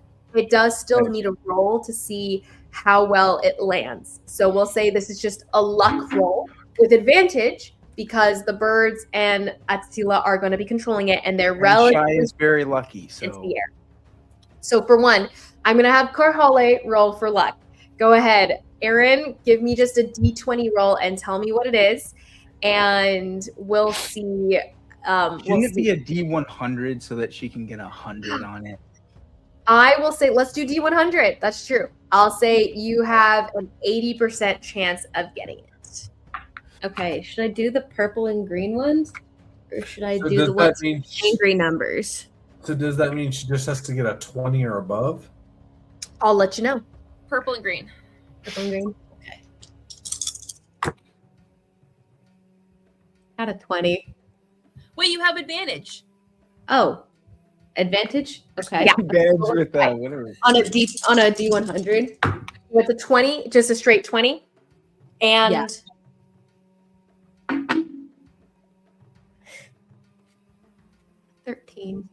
Oh my gosh. Does a 20 make it? Neither do. There's some hefty bad luck in this, unfortunately. So so as the birds are flying, as Atsila is trying to guide it, it's just bad luck. The wind blows and the tapestry itself is like a big sail. The birds get blown off course. So they get blown. Go ahead and give me a D100 dice Shy. If I'm seeing this happen because I'm like 150 feet. I can stick my arm out as a rudder. You guys are in the sky above the canopy. Shy is in the tapestry. I mean, I don't think this will be very helpful to you. No. 56. 56? The number 56? Yes. Okay, so you're blown 56 feet off course from where Karhalle is at. That is where it lands. So they try to let it go right on the shot, but they're being blown to the side. And Atsila's like, okay, we gotta let it go. She chirps, and they release the tapestry as soon as they can because they know it's going to get blown further off course. But the wind gusts hard and the tapestry is blown further. So it lands in the bushes off to the side. Karhalle, roll me a perception check, and I'll have the tribesmen roll a perception check as well.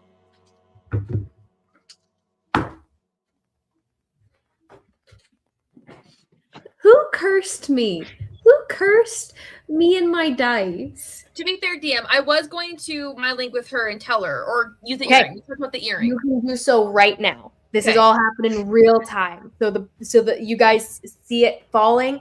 I would say Zimmit is able to tell you as he's speaking to you in your ear, as he's watching with his eyes and stuff, like, oh, it's going off course. Going off course. It's up. That's like 50 feet off. It's in the bushes. It's down there. I'm bringing out the snitch dice, guys. Yeah, this is Your wife's It's, gonna be caught up, it's not even in a bush. It's kind of caught up in the canopy itself. So it's like, so it's stuck in a tree that's like 20 feet off the ground almost. Ugh. Can I try to? I can try to I'm find- sorry, you guys are above. You guys are above. It occurred to me, I was like, it's like tight canopy of trees. Like it'll be caught up. See But where? it's only about 30 feet off from her. So it's 50 feet in total, give or take. 30 Seeing, feet off direction. Yeah. seeing where it's at, can I try to get up into the trees to get over to it? Are you leaving Kanari? Because you guys are flying, right? Well, technically, no, we were I was- close by. We weren't flying yet. Yeah. I could fly theoretically, but Okay. Okay. I also had I Path Without a Trace still on, so I will say go ahead and give me a stealth check as you get closer to the tribe. So you rush in as the tribe is currently passing the spot, getting closer to the tapestry. You guys are pretty much at that cusp of where the first tribesman is now crossing past the tapestry. So you're getting close. What is that stealth check for you? You're still Whoa. within without a trace. 23. 23 is good. So you slide up there very quietly, getting to where the tapestry is. You get close enough to it to have it. You are now within like touching distance. If you jump out of the tree to touch a Goliath as they're passing by, you hear the boom, boom, boom, boom, boom, boom. Do They're I fast-paced going past. see Karhalle?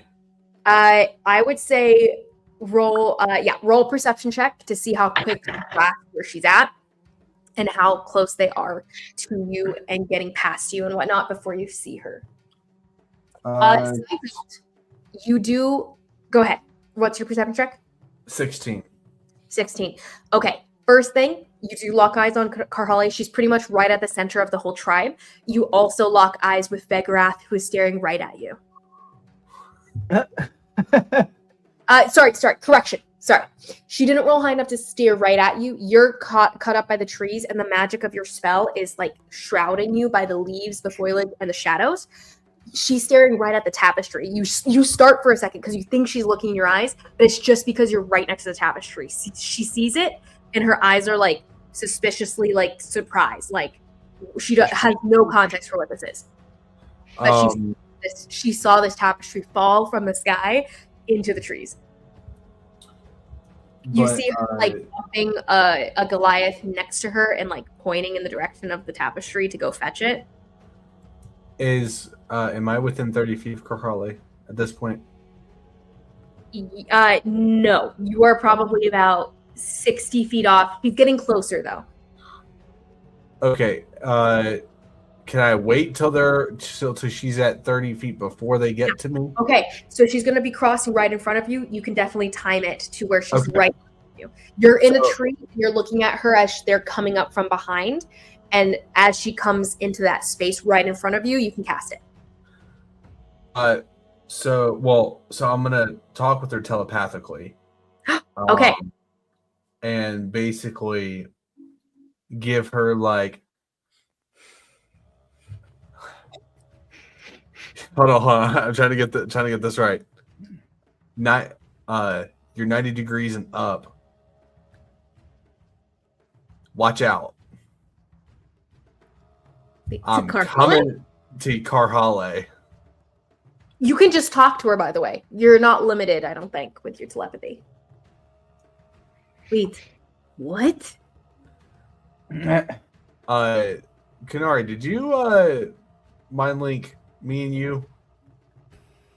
I probably would have mind linked you, me, Shy, and Jeskir. No, Okay. and Stila, because Shy and Jeskir are in the tapestry together. I will tell you to get ready to pick this up. To Zimmit, because the telepathy. Can I respond? I can respond in the telepathy, Yes. right? Mhm. I can't escape. I have orders not to escape, and I can't physically. I mean, you can't, but I'm doing it, so it's not you. Okay, just know that I cannot make any steps towards escaping myself. Karhalle, just to let you know, by the way, you can fight the effects of the torque. It will be a wisdom saving throw, and if you fail, yeah. I'm thinking that I will only do it if like it is a last ditch clutch moment. I don't want them to count on me being able to. Yeah. I can't believe I'm bothered. Okay, so my other I don't know what you're trying to do, Jared, honestly. Basically, I'm gonna like bunny hat, like magic, whew, over top of That her. would be hilarious. I was thinking about doing that. Flying in, grab the tapestry, pull it down on Karhalle. I think I basically could do that with my movement in one turn, probably. That's what I'm planning on doing. So Just scoop her up like a cat in a Walmart bag. How are you going to get up to the tapestry, which is 20 feet in the air? I'm already up there. He's right there. I'm right there at it. Climbed up the tree. Yes. So I'm going to jump off this tree and jump onto her. Yes. How far out is she from the tree? Was she close enough to that? This is the first time one of your characters has tried to climb me like a tree. I would say, let me just roll for. He's 17 feet away from where Karhalle is going to cross. How about, can I make a stealth roll, fly up there, and just like, he is with me flying, and I drop him onto Karhalle. And then I guess we can try. Yeah, that'll work too. I will say it's going to take. How are we getting out? I'll swoop back down and pick him up. I don't know. This sucks, guys. I will say, if Zimmit's the one doing this, he's got no way to like avoid being pounced on as this happens. So, but okay, is this what you're doing though? Well, no, okay. We just do a flyby. Like literally, he holds the tapestry out and scoots around. So we okay. I mean, what other options do we have? Let's do this as a skill group ability check. What is that called? The whole thing. Skill challenge. Yes. Skill challenge. I love that. That's so fun.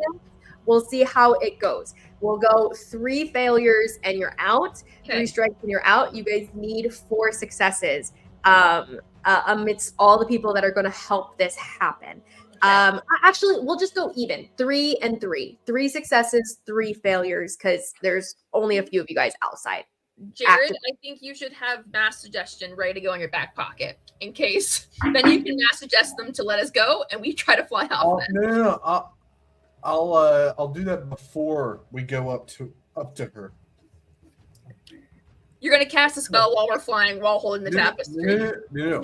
I'll do it before you pick me up, so that way it makes them think that they can kind of like, oh yeah, who's gonna be dumb enough to try to pick on us or get her while we're all here? That is fair, but you're drawing attention to yourself that way. You would draw their attention because you'd have to shout at them to get them to know this. Like they have to hear you speak the words of suggestion. We should just try the skill challenge, see how it goes. Okay, I'm fine with that. But definitely you have it in your pocket. You're ready to go with it to suggest once if things go haywire. So as this goes down, I'll go ahead and take Shy. Go ahead and give me a roll 4 at Sela, as she can be a part of this as well. And you guys can consider how she can contribute here. And she's connected by the mind link, so that's a useful tactic here. So Shy will roll for Atsila, but the rest of you, Kanari, go ahead and roll me for control so you guys go ahead and come with who's going to be leading Kanari, who is blind, to the right positioning to pick up Karhalle. Kanari can do it herself in theory, but I mean, can I Just perception? have Ty. Just have Ty do Ratatouille with her and just grab two strands of hair and just. But that's just so Sure. True. Can I perception it? Like, just, hope. Yeah, we can roll with perception. I will say, since you're flying and far away, this will be a disadvantage. Okay, that's fine. Because that's technically a straight roll for me. Yeah, let's do it. Straight roll. I can do it. Unless Zimmit, you think you'd help me better. You could direct me better, but I don't know if you could direct me better. Perception? No. Or survival or anything like. I don't know what he would be directing. No. I would say directing would be survival. Okay, that's what I thought. -1. Okay, that is a dirty 20. Dirty 20 is amazing. So, Miss Kanori is leading her sword flying status as quickly and carefully as she can. You guys will not be stealthing in this, so people will be reacting as you guys do your initial flyby. So if you miss, everyone will be like, oh, and reacting to your second swing by or whatever. But you guys pretty much have one shot at this. Vegarath sees this tapestry. So as you guys pull it from the tree and take off, you guys are aware that she's aware of you. So at least 1/maybe 2 people will be trying to fight you guys on this.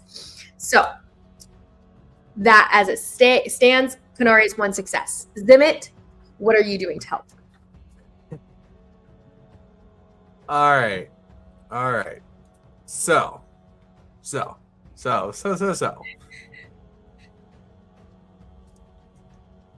I'm gonna do this one thing that I've not had the chance to do yet. Yay. Fun stuff. I am going to do, as an action, Nightmare's Grasp. Okay, Nightmare's Grasp. Is this a spell? This is the homebrew that you gave me. Okay. That's always a scary thing. As an action, I target I'll one regret it. Back to hunting you. with Wait, a skull that I can see within 60 feet. The creature makes a wisdom saving throw, DC 16. Or they fall into a magically induced sleep for 1 minute with nightmares that will haunt them for the rest of their lives. Grasp. Amazing. Okay. So as an action, you can target one creature with a soul you can see within 60 feet. This sleep must is make not broken by shaking, though this creature can repeat the save at each of its turns. That is amazing. Okay. So, with that in mind, amazing. That in mind, go ahead and give me a... No, that's not even a thing. So you grab the necklace and you haven't used it yet. You feel the whispers of this necklace as the voice speaks to you in a language you understand and yet don't understand at the same time. And then you start to mutter those words out loud as you cast the spell of this necklace. You have one hand on the tapestry as you're going, and you're holding on to Kanari with the other. Next is going to be her roll. And you're targeting Vegarath, I'm assuming, right? Yes. Okay, I will roll for Veg. And Jared. Roll for veg, the vegetable.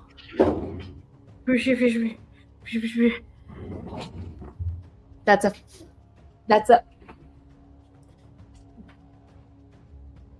so hard to read. Unfortunately, that's a 15. It doesn't pass! That's a 15. That does not pass. And therefore, you target her. You whisper these words. Kanari, you hear Ty over your shoulder say, "How do you know those words?"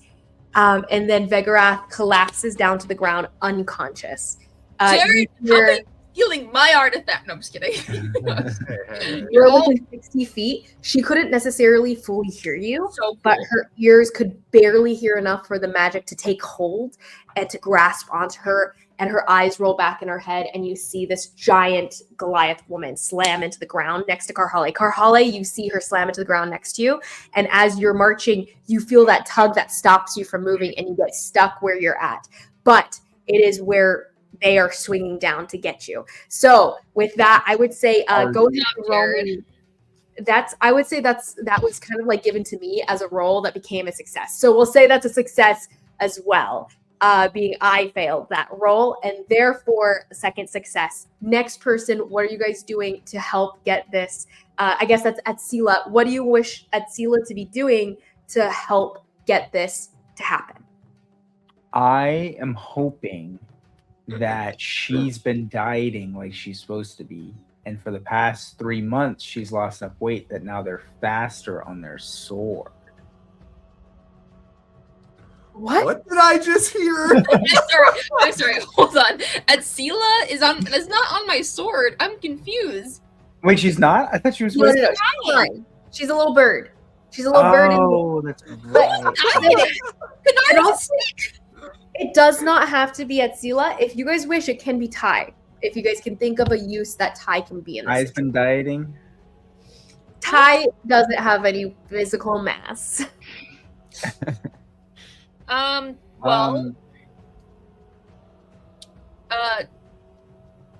Can Ty act like a spell and go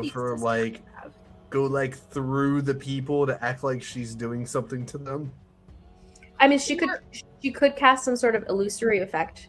Illusory effect / Atsila could do a fly by herself to just distract more of the Goliaths. You know what I mean? Like, as a bird, she could be trying to distract them by flying by and, Okay, she can totally do that. Which one do you prefer? Atsila sliding by, and that will be probably a acrobatics check of hers, or Ty making some sort of mental attack on people. They'll probably have the same effect. Nathan, you can pick. Oh, Atsila is fine. I can do her. Okay, Atsila go ahead and give me a d20 roll, and I'll add her dex to it. 16. 16. That's actually pretty good.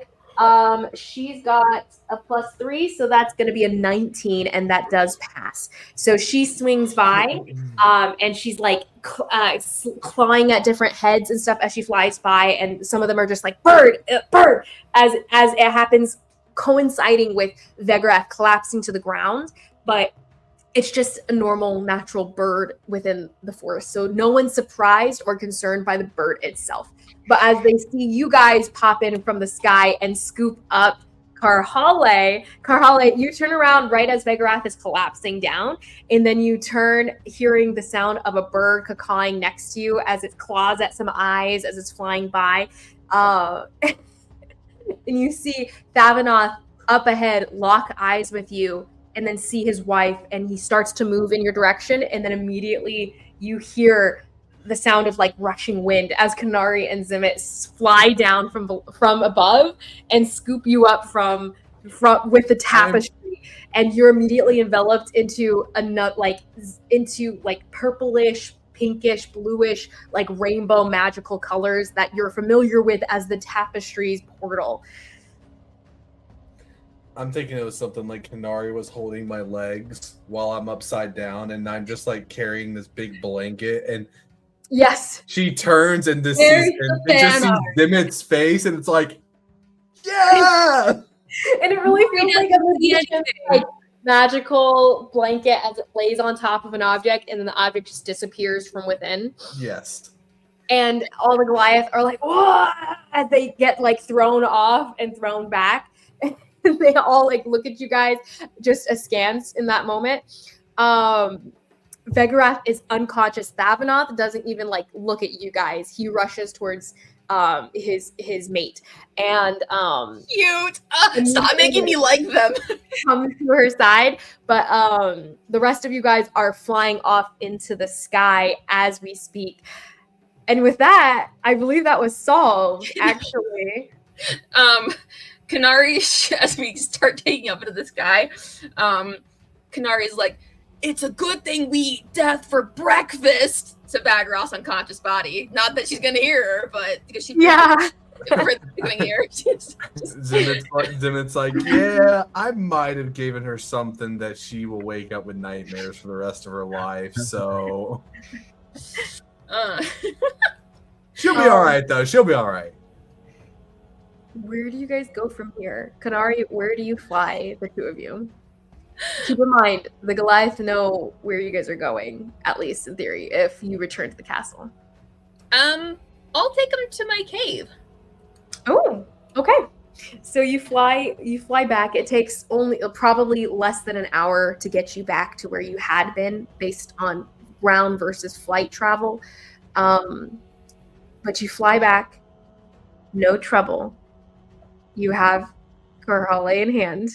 Karhalle, you open your eyes onto rolling hills, grass, beautiful rolling grass in the distance, a crouching creature playing with Shy, who's currently like throwing something back and forth as the chimera like rushes after it, comes back with whatever it is in his teeth, and Shy throws it again. You do see it's a femur bone when you get closer. Yeah. With the collar in the distance, am I okay? You are surprisingly okay in this moment. So I just You're on a see different planet distance. Shy and a chimera. Yeah, you see Shy and a chimera, and then right behind you, you feel like clamping arms that like lock onto you from behind. And Jess goes, "I can't believe that worked." What did you do? No idea. No idea. Honestly, I've been in here. I couldn't really take part. They needed light, fast, few. I'm gonna stick my head out real quick before, or just right after she comes in to observe, and then You're I was tapping. about to say, can I stick my head in to see if everything's okay? Yeah. We just bonk heads. We just bonk heads. Yeah. Whack. It hurts for both of you. It hurts more for Zimmit, actually. You're going to have a bruise on your forehead, Zimmit. He's like hitting a stone wall. But yeah, you guys can converse. It worked. I'll tell them as long as it's settled, then they can close the tapestry and then go. Just get as far as I can. Well, don't you want to come? Or as many people who need to can also come in before we close. Mm-hmm. Well, I would say you guys could also just fly with it open for the moment as well. Magic carpet. It's kind of Kanari's cape at the moment, I feel like. I will say, I probably have to get off soon. So if you want to say most of the like getting back to the cave, whatever conversation takes place there. But anyway, but yes, anything that's going on right now is totally cool. Okay, so I would say it takes less than an hour to get you guys there. You guys are within the tapestry until finally Kanari enters with Etzila as she lands at a safe place, and you guys are all collected within the tapestry at this point. Maybe Kanari even I would say Kanari even like tucked it away as like an inconspicuous spot within the living area, so it doesn't seem like it's out of place or magical in any way. Just a blanket that's laid down as a rug in the middle of her little cave house setup here. And when she ducks inside, you guys disappear from the world for a little while. Well, that worked. The heist of the century. Did it work? Oh. What do you mean, did it work? I told you all to stand down. And you really think we're going to let you be a slave for your rest of your life? I think I know what that's like. Back. You literally told us to regroup and come back. I was hoping that maybe the plan would include, I don't know, maybe the twins who I just about fought to the death to try to save. And now I dishonored myself and my tribe for nothing. I wouldn't say it's for you nothing. did lose, so you lost either way. At least we saved your ass. I mean, what do you want from us? This is like the better option. We can go back for the twins, maybe. I don't know. I think this is a win-win-win. And like Car, if you were trapped, they might have done the same thing to you as they were going to do to them. And I mean, I care about your noble mindset, and I care about them too, but I care more about you in this situation.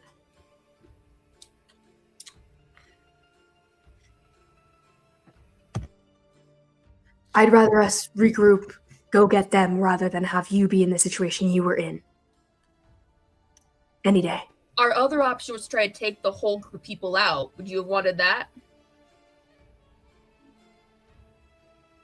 Or take out their entire tribe. Would you like that as well? This is not the entire tribe, as a side note. Yeah. I'm thinking like when they get back to their actual small group. Yeah. Okay, yes, this is better than mass murder. So I guess thank you. I would say yeah. That would probably. Wait, I'm confused. You wanted us to leave you there with them? Well, I mean, if I could have gotten back to where the tribe is, I could have cured the burning death that is there, and I could have maybe negotiated my way into getting the twins. What? I don't. The burning death. They want you to cure it. I thought it was cured. Apparently not. Well, regardless, that's all hypotheticals, and who's to say that they wouldn't have just locked you into a cell for the rest of your life, or had you do slave labor? I am valuable. Exactly. So slave labor. No, I'm more valuable than my strength. Okay, regardless, I think you should be a little happier that we actually got you saved. And that doesn't change the fact that you could still leverage your knowledge, right? You're more in a position of power. They can't control you, so therefore you have the leverage here. Your boyfriend's got a point. Super cool that we did that. Like, we flew by and scooped you up. Can we have a little appreciation for the fact that we pulled that off? Yeah, now they're probably scared of us because they think we're super powerful. On that note, on them not having any power over me, could you do something about this, Shy? Sure. Turn your head over. He swings a sword at your head neck. over. Turn to Jaskier briefly. No, it's seriously fine. This actually works. Okay. His hands like up, all tense, like in front of you in this moment. Backs off very carefully. Zimmit grabs Jaskier's hand.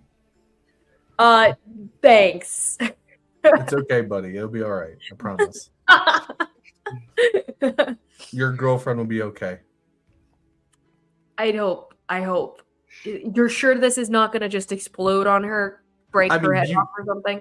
You did see that she just fought that last guy pretty much to the death and did fairly well. I think she'll be okay. All right. Okay. You're still all beat up though, Karhalle. So yeah. I'll hand her the greater heal. I'll hand her the greater healing potion. No, it's fine. I've got this. This is fine. I'm fine. I just need to sleep it off. When she drinks that, wait, what happens when you wild shape? Does it stay with you? Well, I don't know if I can anymore today. I'm a bit tired. Okay, well, we can remove it tomorrow then. Wait, no, or you could do it now. Well, but science. No. Actually, I am super curious if this happens again. If a simple wild shape will do it or I'll not. I'll cut it off. If I just turned into something smaller and if it would just go clink, clink, clink, or if it would like shrink with I me. am curious about that, but hey, Yeah, not same. my neck. I'm actually very curious. Do you wish to wait? You can short rest and get your thing back. Actually, yeah. Short rest, why not? You wish back a little bit. Short rest as Shy sharpens his weapon as he's looking at your neck, and you guys are like counting down the time, and you're like, "Ooh, got it, ready to go." And you shrink into what shape? Squirrel. A squirrel. And you still feel a torque around your neck. Bummer. I look up very interested. I like that would be too easy. Nodding my head, and I back.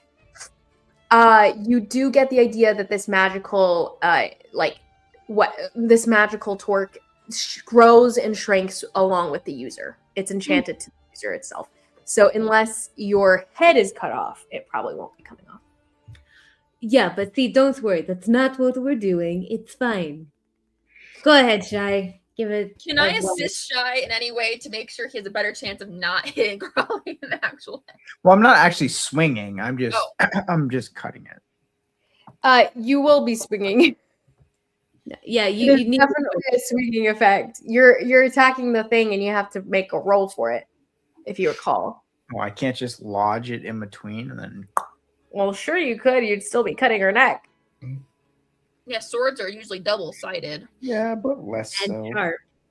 Come on, just give it a whack. It'll be fine. I'm ready. Just brace myself. Okay, go ahead. Shy, give me a roll. And the DC is the spell amount plus 12, I believe. I'm going to double check that. Plus 12? That's crazy. I believe. Yeah. After this, I probably do have to get It going, depends though. on how high the spell is. And all I that. haven't had dinner and my tummy's grumbling. Oh, no. You have to go. Okay. Here, let's just do this roll, and then we'll end here absolutely. on a freedom. With Karhalle's head getting cut. I mean, just kidding. 24. Ooh. Oh, yeah, we're good. Yeah. He's like, yeah. So- He comes over all like nonchalantly after having It should have been an advantage too, right? swings it around a little bit. And I mean, you could, because you have the ability to make it an advantage. I would say more because she's a willing compatriot. I would say in this context, you're like going for the neck and stuff. It's just a straight roll of like, it's just not. Precision. It's just not more problematic in this context. Anyway, you swing down on top and just immediately kink, chink, dunk, dunk, dunk. All the pieces fall down around you, and your neck is now free again. It was a heavy weight to You've have. got a free neck, Karhalle. And you still have like a terrible like lightning headache. Jaskier's like, "Not when I'm done with her."